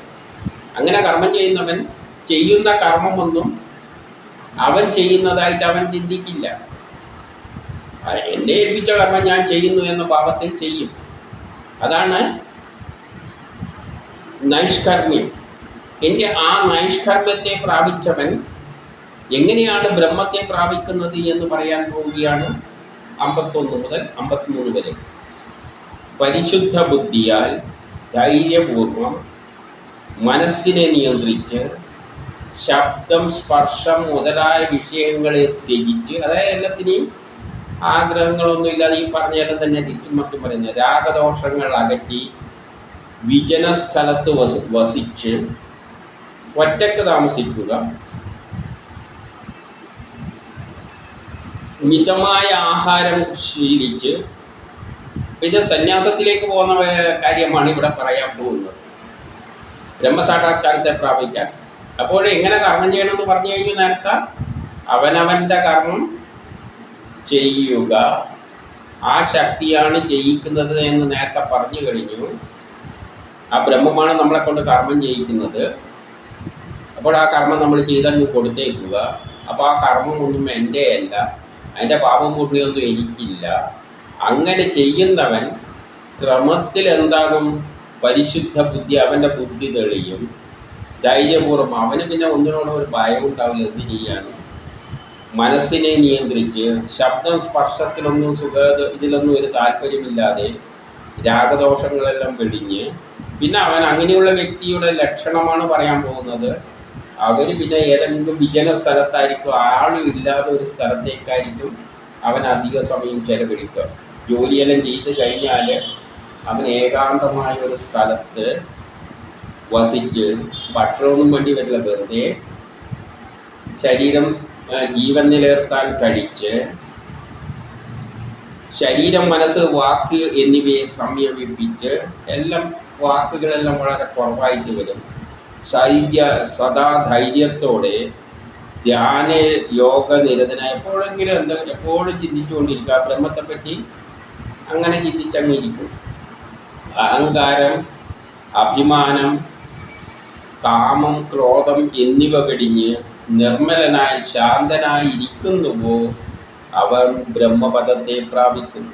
അപ്പം ഇങ്ങനെയുള്ള ജീവിതം നയിക്കുന്നവർ, നിഷ്കാമ കർമ്മം ചെയ്യുന്നവർ ക്രമത്തിൽ ഈ തരത്തിലേക്ക് സ്വഭാവം മാറി വരും. ഒന്നിനും താല്പര്യമില്ലാതെ ഒരു അവസ്ഥയിലേക്ക് അവനെത്തിച്ചേരും. ഇനി 54 മുതൽ 58 വരെ അവൻ പ്രസന്ന മനസ്സോടും ഒന്നിലും ആഗ്രഹമില്ലാതെ ഇതെല്ലാം പറഞ്ഞു തന്നെയാണ്, ദുഃഖമില്ലാതെ സർവഭൂതങ്ങളിലും സമഭാവത്തോടെ കാണുന്നതിലെല്ലാം അവൻ ബ്രഹ്മത്തെ കാണും. പട്ടിയായാലും പൂച്ചയായാലും ബ്രാഹ്മണനായാലും ക്ഷത്രിയനായാലും വൈശ്യനായാലും ഹിന്ദുവായാലും മുസ്ലിമായാലും ക്രിസ്ത്യാനായാലും ഏത് മനുഷ്യനായാലും പുരുഷനായാലും സ്ത്രീ ആയാലും എല്ലാം അവൻ സമഭാവമാണ്. എല്ലാവരും അവൻ്റെ മനസ്സിൽ ബ്രഹ്മം തന്നെ. അങ്ങനെയുള്ളവൻ പരമപദം പ്രാപിക്കും. എന്നിട്ടോ ഭക്തി മൂലം ഞാൻ തത്വത്തിൽ അങ്ങനെയാണ് എന്നറിയുന്നവൻ എന്നെ പ്രാപിക്കുന്നു. ഭക്തി മൂലം ഞാൻ തത്വത്തിൽ എങ്ങനെയാണ് എന്നറിയുന്നവൻ. ഭക്തി മൂലം ഞാൻ, ഇവിടെ ഞാൻ കൃഷ്ണൻ തത്വത്തിൽ എങ്ങനെയാണ്. യഥാർത്ഥത്തിൽ കൃഷ്ണൻ തത്വത്തിൽ എന്താണ്? ആ ബ്രഹ്മമാണ്, നിർഗുണമായ ബ്രഹ്മമാണ്. അതിന് ഒന്നോടും ഒരു താല്പര്യവും ഇല്ല. അതാണ് തത്വത്തിൽ. അത് മനസ്സിലാക്കുന്നവൻ എന്നെ പ്രാപിക്കും. അവൻ എല്ലായ്പ്പോഴും എന്നെ ശരണം പ്രാപിച്ച് എല്ലാ കർമ്മവും എനിക്കായിക്കൊണ്ട് ചെയ്യും. എല്ലായ്പ്പോഴും എന്നെ ശരണം പ്രാപിച്ചു അവൻ എല്ലാ കർമ്മവും ആ ബ്രഹ്മത്തെ മനസ്സിലാക്കും. കൃഷ്ണൻ ബ്രഹ്മമാണെന്ന് മനസ്സിലാക്കിയിട്ട് ആ ബ്രഹ്മമാണ് എന്നെ ഇതിന് വിട്ടതെന്നുള്ള നിലയിൽ എല്ലാ കർമ്മവും അതിനായിട്ട് ചെയ്തു കൊടുക്കും. അതോടുകൂടി എൻ്റെ കൃപയാൽ ശാശ്വതമായ സ്ഥിതിയെ പ്രാപിക്കും. മനസ്സായ എല്ലാ കർമ്മവും എന്നിൽ അർപ്പിച്ച്, അപ്പോൾ എന്ത് കർമ്മം ചെയ്യുന്നതുകൊണ്ട് അവരെന്ത് ചെയ്യും? പിന്നെ ക്രമത്തിൽ കർമ്മമെല്ലാം അവനായിട്ട് ചെയ്തു കൊടുക്കും. ബുദ്ധിയോഗത്തെ ആശ്രയിച്ച് മനസ്സിനെ സദാ എന്നിൽ ഉറപ്പിക്കും. എന്നിൽ മനസ്സുറപ്പിച്ചാൽ എൻ്റെ പ്രസാദത്താൽ എല്ലാ തടസ്സവും മാറിക്കിട്ടും. അങ്ങനെ എന്നിൽ മനസ്സുറപ്പിച്ച് കർമ്മം നടന്നു കഴിഞ്ഞാൽ പിന്നെ തടസ്സങ്ങളൊന്നും ഉണ്ടാവില്ല. എന്നാൽ അഹങ്കാരത്തിൽ എന്നെ തിരസ്കരിച്ചാൽ, എന്നാൽ അഹങ്കാരത്തിൽ അല്ല ഞാനാണെന്ന് വെച്ച് നടന്നു കഴിഞ്ഞാൽ നാശമാണ് ഫലം. ഇനി 59 അഹങ്കാരങ്ങൾ കാരണം നീ യുദ്ധം ചെയ്യാതിരുന്നാൽ നിന്റെ നിശ്ചയം വെറുതെയാണ്. ഇവിടെയാണ് പ്രധാനപ്പെട്ട ഒരു കാര്യം.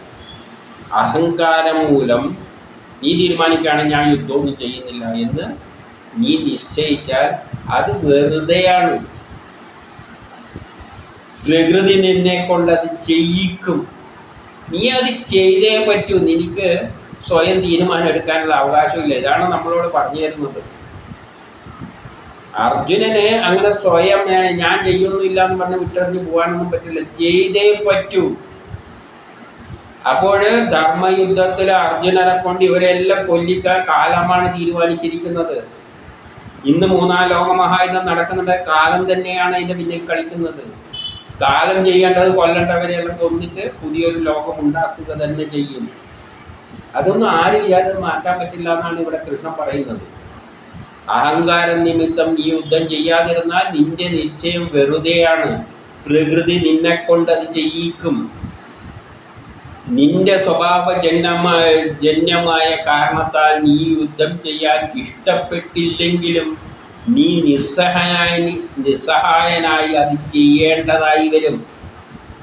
നിന്റെ സ്വഭാവം എന്തിനായിട്ടാണ് സൃഷ്ടിച്ചിരിക്കുന്നത്? ക്ഷത്രിയനായിട്ട് യുദ്ധം ചെയ്ത് ആ ശത്രുവിനെ അക്രമികളെ വധിക്കുവാനാണ്. അത് നീ ഇഷ്ടപ്പെട്ടില്ല എന്ന് വെച്ചോ, നിനക്കത് ഇഷ്ടപ്പെട്ടില്ലെങ്കിലും നീ നിസ്സഹായനായിട്ട് അത് ചെയ്യേണ്ടി വരും. അപ്പൊ ഇവിടെ ഒരു കർമ്മവും എന്താണ് പറഞ്ഞുകൊണ്ട് വരുന്നത്? നമ്മളെല്ലാം അതിൻ്റെ ഒരു ടൂൾസ് മാത്രമാണ്. അപ്പം ഈ 3-ാം ലോകമഹായുദ്ധം നടക്കുമ്പോൾ അത് കാലം തന്നെയാണ് അത് ചെയ്തുകൊണ്ട് പോകുന്നത്. അത് നടക്കേണ്ടത് നടക്കുക തന്നെ ചെയ്യും. ആര് വിചാരിച്ചാലും ഇതിനെ മാറ്റാൻ പറ്റില്ല. മഹാഭാരത യുദ്ധവും മാറ്റാൻ പറ്റില്ല. ഇനി 60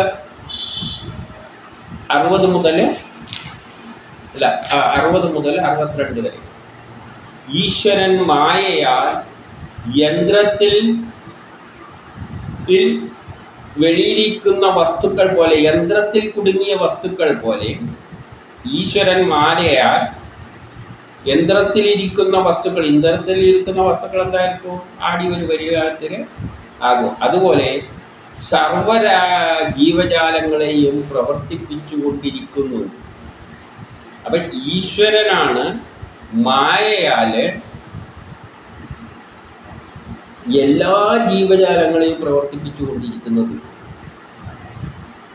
അപ്പം നമ്മൾ എന്ത് കർമ്മം ചെയ്യുന്നുണ്ടെങ്കിൽ അത് ഈശ്വരൻ ചെയ്യിപ്പിക്കുകയാണ്. അവരുടെ എല്ലാം ഹൃദയത്തിൽ വസിക്കുന്നു. എവിടെ ഇരുന്നുകൊണ്ട്? അവരവരുടെ ഹൃദയത്തിൽ വസിച്ചിരുന്നു കൊണ്ട്, ആ ഈശ്വരൻ നമ്മുടെ ഹൃദയത്തിൽ വസിച്ചുകൊണ്ട് നമ്മളെ കൊണ്ട് ഇതത്രയും ജയിക്കുകയാണെന്നാണ് ഇവിടെ പറഞ്ഞുകൊണ്ട് വരുന്നത്. അതിനാൽ ആ ഈശ്വരനിൽ ശരണം പ്രാപിക്കുക. ആ ഈശ്വരനാണ് നിന്നെ കൊണ്ട് ഇതെല്ലാം ചെയ്യിക്കുന്നത്. അതുകൊണ്ട് ആ ഈശ്വരന് നീ ശരണം പ്രാപിക്കുക. വേറെ വഴിയൊന്നും എനിക്കില്ല. ഈശ്വര കൃപയാൽ നീ ശാന്തി നേടും, അവസാനം ബ്രഹ്മപദവും പോകും. നീ നിന്റെ കർമ്മം ചെയ്തു കഴിഞ്ഞാൽ നീ ബ്രഹ്മപദം തന്നെയാണ് പോകുന്നത്. എനിക്ക് പാപമില്ല, പുണ്യമില്ല, ഒരു ചുക്കുമില്ല. ഇനി 63 മുതൽ 70 വരെ ഇപ്രകാരം മറ്റുള്ള ഏറ്റവും രഹസ്യമായ ജ്ഞാനം ഞാൻ നിനക്ക് ഉപദേശിച്ചു. എന്നിട്ട് ഇവിടെ പ്രത്യേകം പറയാണ്, ഞാൻ രഹസ്യമായിട്ടാണ് ഈ തത്വം നിന്നോട് പറഞ്ഞിരിക്കുന്നത്. അതിനെ ശരിയായി മനസ്സിലാക്കി നിന്റെ ഇച്ഛക്കൊത്ത് പ്രവർത്തിക്കുക. അതുകൊണ്ട് ഈ തന്നിരിക്കുന്ന ജ്ഞാനമെല്ലാം നീ ശരിയായിട്ട് മനസ്സിലാക്കുക. എന്നിട്ട് നിന്റെ ഇഷ്ടം വരെ പ്രവർത്തിച്ചോ. ആദ്യം തന്നെ പറഞ്ഞു വെച്ചത് എനിക്കങ്ങനെ ഇഷ്ടമായിട്ടൊന്നും പ്രവർത്തിക്കാൻ പറ്റില്ല, എന്താണോ നടക്കുന്നത് അത് ചെയ്തേ പറ്റുന്നു. എന്നിട്ട് പറയുന്നു നിന്റെ ഇഷ്ടം പ്രകാരം പ്രവർത്തിച്ചോ. എന്നിട്ട് നിന്റെ ഹിതത്തിനായി ഒന്നുകൂടി ഞാൻ പറയുകയാണ്. നിന്റെ ഹിതത്തിനായിട്ട് ഒരു കാര്യം കൂടി ഞാൻ പറഞ്ഞുതരാം. കാരണം ഞാൻ നിന്റെ പ്രിയപ്പെട്ടവനാണ്. എന്നിൽ വിശ്വാസമർപ്പിച്ച് എന്നെ ഉദ്ദേശിച്ച് യാഗം ചെയ്യുക. അതുകൊണ്ട് നീ എന്ത് ചെയ്യണം? ഞാൻ പറയുന്നതിൽ വിശ്വസിച്ചിട്ട് എന്നെ ഉദ്ദേശിച്ച് യാഗം ചെയ്യുക. എനിക്ക് വേണ്ടി ചെയ്യുക. എന്നെ നമസ്കരിച്ചേ പറ്റൂ. നീ അത് ചെയ്യാൻ ബാധ്യസ്ഥനാണ്. നിന്നെ കൊണ്ടായിരുന്നു ദൂര. എന്നെ നമസ്കരിച്ചേ പറ്റൂ. അപ്പോൾ നീ എന്നെ പ്രാപിക്കുമെന്ന വാഗ്ദാനം ഞാൻ നൽകുന്നു. നീ അതുവരെ പ്രവർത്തിച്ചാൽ നീ എന്നെ പ്രാപിക്കും, ബ്രഹ്മസാക്ഷാത്കാരം നേടും. സർവധർമ്മങ്ങളെയും പരിത്യജിച്ച്, ഒരു ധർമ്മത്തെ പറ്റി നീ ചിന്തിക്കണ്ട. സർവധർമ്മങ്ങളെയും പരിത്യജിച്ചു. ഇത് അധർമ്മയല്ലേ? ബന്ധുക്കളെ കൊല്ലുന്ന, ഗുരുനാഥനെ കൊല്ലുന്ന എല്ലാ അധർമ്മയല്ലേ ചിന്തിച്ചു കഴിഞ്ഞാൽ ഒരു ധർമ്മവും ഇല്ല. ഒരു ധർമ്മത്തെ പറ്റി നീ ചിന്തിക്കണ്ട. നിനക്ക് ചെയ്യേണ്ട ജോലി നീ ചെയ്തോളുക. എന്നെ മാത്രം ശരണം പ്രാപിക്കുക. സർവധർമ്മങ്ങളെയും പരിത്യജിക്കുക. ഒരു ധർമ്മത്തെ പറ്റി നീ ചിന്തിക്കണ്ട. ധർമ്മവും ഇല്ല, അധർമ്മവും ഇല്ല. എന്നിട്ട് എന്നെ മാത്രം ശരണം പ്രാപിക്കുക. ഞാൻ നിന്നെ സകല പാപങ്ങളിൽ നിന്നും മോചിപ്പിക്കും. നീ എന്ത് ചെയ്താലും അത് ധർമ്മമോ അധർമ്മമോ ഒന്നും അർത്ഥമില്ല. നീ ചെയ്യേണ്ടത് നീ ചെയ്തേക്കുക. എല്ലാ പാപങ്ങളിൽ നിന്നും ഞാൻ നിന്നെ മോചിപ്പിക്കും. നീ ദുഃഖിക്കണ്ട. അതുകൊണ്ട് പറയുകയാണ്, ഇതെല്ലാം ഓൾറെഡി തീരുമാനിച്ചാൽ നീ ചെയ്തേ പറ്റും. നീ ചെയ്യണ്ടെന്ന് വിചാരിച്ചാലും നടക്കില്ല, നീ ചെയ്തേ പറ്റും. അതായത് ഇന്ന് 3-ാം ലോകമഹായുദ്ധം നടക്കുന്ന സംഭവങ്ങൾ ആ ശക്തി തന്നെയാണ് എല്ലാം ചെയ്യിപ്പിക്കുന്നത്. അത് എത്തേണ്ടടുത്ത് എത്തിക്കുക തന്നെ ചെയ്യും. അതിനെ മാറ്റിമറിക്കാൻ കഴിയില്ല. മഹാഭാരത യുദ്ധവും അതുപോലെ ഒരു ഉദാഹരണം മാത്രം. 78 ഇവിടെ യോഗേശ്വരനായ കൃഷ്ണനെ ഈ ജ്ഞാനം തപസ്സില്ലാത്തവർക്കും ഭക്തന്മാരല്ലാത്തവർക്കും നീ ഉപദേശിക്കരുത്. എന്നിട്ട് ഒരു കാര്യം പറയാണ്, ഞാൻ നിന്നെ പറഞ്ഞത് നല്ല ഈ ബുദ്ധിമാന്മാരായ ഇങ്ങനെ നല്ല ആൾക്കാർക്ക് ഉപദേശിക്കാൻ പാടുള്ളൂ. അല്ലെങ്കിൽ മനുഷ്യരെന്ത് വിചാരിക്കുന്നറിയാം, എല്ലാം അതാണോ ചെയ്യുന്നത്, പിന്നെ അത് തന്നെ ഇരുന്ന് ചെയ്യട്ടെ, ഞാൻ ചെയ്യുന്നില്ല. ഇങ്ങനെ കുറേ വേണ്ടാത്ത ചിന്തകൾ മനസ്സിൽ കയറി വരും. മനുഷ്യരെല്ലാം ഒരുമാതിരി കേട്ട് കഴിഞ്ഞാൽ, സാധാരണ മനുഷ്യർക്ക് ഇത് കേട്ട് കഴിഞ്ഞാൽ എല്ലാം അതാണോ എന്നെക്കൊണ്ട് ഇത് ചെയ്യിക്കുന്നത്, പിന്നെ ഞാനെന്തിനാണ് മെനക്കെടുക്കുന്നത്. എല്ലാ മനുഷ്യരിലും എന്ത് വരും? ഒരാത്മവിശ്വാസം കുറഞ്ഞു പോകും. ഞാനെന്ന വിശ്വാസം കുറഞ്ഞു, ഞാനെന്ന ഒരു അഹങ്കാരം ഉണ്ടല്ലോ, അത് വെച്ചിട്ടാണ് മനുഷ്യർ കർമ്മം ചെയ്യുന്നത്, സാധാരണ ആൾക്കാരുണ്ട്. അപ്പം ഇത് കേട്ട് കഴിഞ്ഞ് ഇത് ശരിയാണെന്ന് തോന്നിപ്പോയാൽ എന്തു പറ്റും? അതുകൊണ്ട് അങ്ങനെയൊരു ആശയക്കുഴപ്പം ജനങ്ങളിൽ ഉണ്ടാക്കാതിരിക്കാൻ ഈ ജ്ഞാനം തപസ്സില്ലാത്തവനും ഭക്തന്മാരല്ലാത്തവർക്കും നീ ഉപദേശിക്കരുത്. എന്നെ കേൾക്കാൻ ഇച്ഛിക്കാത്തവർ, ആരും ഇഷ്ടപ്പെടാത്തവരെ നിരീശ്വരവാദികളുണ്ടല്ലോ, അവരെയൊന്നും വിളിച്ച് അങ്ങോട്ട് പറഞ്ഞ് കേൾപ്പിക്കൊന്നും വേണ്ട. എന്നെ നിന്ദിക്കുന്നവരെയും ഇത് ഉപദേശിക്കരുത്. എന്നാൽ എൻ്റെ ഭക്തർക്ക് ഉപദേശിക്കുക. അവരും അങ്ങനെ വല്ലവർക്ക് ഉപദേശിക്കുന്നുണ്ട്, അവരും എന്നെ പ്രാപിക്കും. അവന് എനിക്ക് പ്രിയപ്പെട്ടവനാണ്. അപ്പം നല്ല ആൾക്കാർക്ക് ആരെങ്കിലും ഇത് ഉപദേശിക്കുന്നുണ്ടെങ്കിൽ അവർ എനിക്ക് കൃഷ്ണന് പ്രിയപ്പെട്ടവരാണ്. ഇത് ആരോടെങ്കിലും നല്ല ആൾക്കാരോടെല്ലാം ഈ സത്വം. ഇപ്പം ജനങ്ങൾക്കെല്ലാം എന്തെങ്കിലും ഒരു വിഷമഘട്ടമെല്ലാം ഉണ്ടാകുമ്പോൾ എങ്ങനെ ഞാനത് ചെയ്യും, എൻ്റെ നല്ലേ എന്നല്ലേ പറയുമ്പോൾ നമുക്കത് പോയി ഉപദേശിക്കുക. ഈ കൃഷ്ണൻ പറഞ്ഞു തന്നത് ഇതൊന്നും നീയല്ല ചെയ്യുന്നത്, നീ ഇത് ചെയ്തേ പറ്റൂ, നിൻ്റെ ധർമ്മം നീ നിർവഹിക്കണം എന്നെല്ലാം നമുക്ക് നല്ല ആൾക്കാരോട് പറയാം. അല്ലാതെ ദുഷ്ടന്മാരോടത്ത് പോയിട്ട് നീ പോയി കൊന്നോടാ എന്നെല്ലാം പറഞ്ഞു കഴിഞ്ഞാൽ അത് ശരിയാവില്ല. അപ്പോൾ അവരെ ഒന്നും ഉപദേശിക്കരുത്. ധർമ്മത്തിന് വേണ്ടി, ലോകത്തിൻ്റെ നന്മയ്ക്ക് വേണ്ടി പ്രവർത്തിക്കുന്നവരോട് ഇങ്ങനെ ഒരാശയക്കുഴപ്പത്തിൽ പെട്ടിട്ടുണ്ടെങ്കിൽ അവരെടുത്ത് പോയി ഉപദേശിക്കാം, അവർക്കും പുണ്യം കിട്ടും. ഇത് പഠിക്കുന്നവൻ്റെ ജ്ഞാനയജ്ഞത്താൽ ഞാൻ യജിക്കപ്പെടുന്നു. ഇത് വല്ലവരും പഠിക്കുന്നുണ്ടെങ്കിൽ അതിലൂടെയും അവരുടെ ജ്ഞാനയജ്ഞത്താലും ഞാൻ യജിക്കപ്പെടുന്നു. എൻ്റെ 71 പറയാണ്, ശ്രദ്ധയോടെ അസൂയയില്ലാതെ ഇത് കേൾക്കുന്നവർക്കും, ശ്രദ്ധയോടുകൂടി അസൂയയില്ലാതെ ഇത് കേൾക്കുന്നവർക്കും പുണ്യകർമ്മങ്ങൾ ചെയ്യുന്നവരുടെ ഫലം ശുഭലോകം അവർക്ക് ലഭിക്കുന്നു. ഇത് കേട്ടവർ ശ്രദ്ധയോടുകൂടി ഇത് പലവരും കേൾക്കുന്നുണ്ട്, അവർക്ക് പുണ്യലോകം കിട്ടുന്നതാണ് പറഞ്ഞു വെച്ചിരിക്കുന്നത്. അതിനാൽ പാർത്ത, എൻ്റെ പാർത്തനോട് ചോദിക്കുകയാണ് 72 ഇതെല്ലാം നീ കേട്ടുപോ, അജ്ഞാനവും മോഹമെല്ലാം നിൻ്റെ തീർന്നോ അങ്ങോട്ട്. അപ്പം 73 അർജുനൻ പറയുന്ന, അവിടുത്തെ അനുഗ്രഹത്താൽ എൻ്റെ മോഹമെല്ലാം പോയി, എൻ്റെ ബോധമെല്ലാം തെളിഞ്ഞു വന്നിട്ടുണ്ട്, എൻ്റെ സംശയമെല്ലാം മാറി, അവിടുത്തെ വാക്ക് പാലിക്കാൻ ഞാനിതാ തയ്യാറായിട്ട് നിൽക്കുകയാണ്. അർജുനൻ പറഞ്ഞു സംശയമെല്ലാം തീർന്നു. ഇനി 74 സഞ്ജയനാണല്ലോ മറ്റേ ധൃതരാഷ്ട്രക്ക് ഇതെല്ലാം പറഞ്ഞു കൊടുത്തു. സഞ്ജയൻ പറയുകയാണ്, ഇതുവരെയുള്ള അവരുടെ സംസാരം എന്നിൽ രോമാഞ്ചമുണ്ടാക്കി. ഇതൊക്കെ കേട്ടപ്പോൾ എനിക്ക് രോമാഞ്ചം ഉണ്ടായി എന്ന് പറയുകയാണ്. എന്നിട്ട് എന്ത് പറയുന്നു? 74 മുതൽ 77 വരെയുള്ളത്, വ്യാസമഹർഷിയുടെ പ്രഭാവത്താൽ ഉണ്ടായ ഈ ധർമ്മം കൃഷ്ണനിലൂടെ എനിക്ക് കേൾക്കാൻ പറ്റി. വ്യാസഭഗവാനിലാണ് ഇതെല്ലാം കൃഷ്ണനെന്നൊരു കഥാപാത്രത്തിലൂടെയാണ് പറഞ്ഞിരിക്കുന്നത്. അപ്പം വ്യാസഭഗവാനാണ് ഇതെല്ലാം പറഞ്ഞു വിട്ട് ജനത്തെ പഠിപ്പിക്കുന്നത്. ഏതിലൂടെ? കൃഷ്ണൻ എന്ന ഒരു കഥാപാത്രത്തിലൂടെ. അപ്പോൾ കൃഷ്ണനിലൂടെ എനിക്ക് കേൾക്കാൻ പറ്റി. ഇത് ഓർക്കും തോറും ഞാൻ സന്തോഷിക്കുന്നു എന്ന് പറയുകയാണ്. ഈ കാര്യങ്ങളെല്ലാം ഓർക്കും തോറും എനിക്ക് സന്തോഷം കൂടുകയാണ്.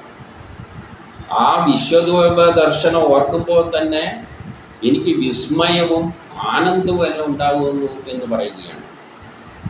ആ വിശ്വരൂപ ദർശനമെല്ലാം ഭാവനയിൽ ഇവിടെ കണ്ടല്ലോ. അപ്പോൾ അത് കേട്ടപ്പോൾ ഇങ്ങേർക്കും ഇങ്ങനെ കമൻസാണെന്ത് 78 എവിടെ യോഗേശ്വരനായ കൃഷ്ണനുണ്ടോ, എവിടെ വില്ലാളി വീരനായ അർജുനനുണ്ടോ, അവിടെ ഐശ്വര്യവും വിജയവും അഭിവൃദ്ധിയും നീതിയും നിശ്ചയമായും ഉണ്ടാകും. ഇങ്ങനെ ധീരരായ വ്യക്തികൾ ഉള്ള സ്ഥലത്ത്, കൃഷ്ണനും ഉള്ളിടത്ത് എന്തുണ്ടാകും? അവിടെ ഐശ്വര്യമുണ്ടാകും, വിജയമുണ്ടാകും, അഭിവൃദ്ധി ഉണ്ടാകും, നീതി ഉണ്ടാകും എന്ന് സഞ്ജയം പറയുകയാണ്.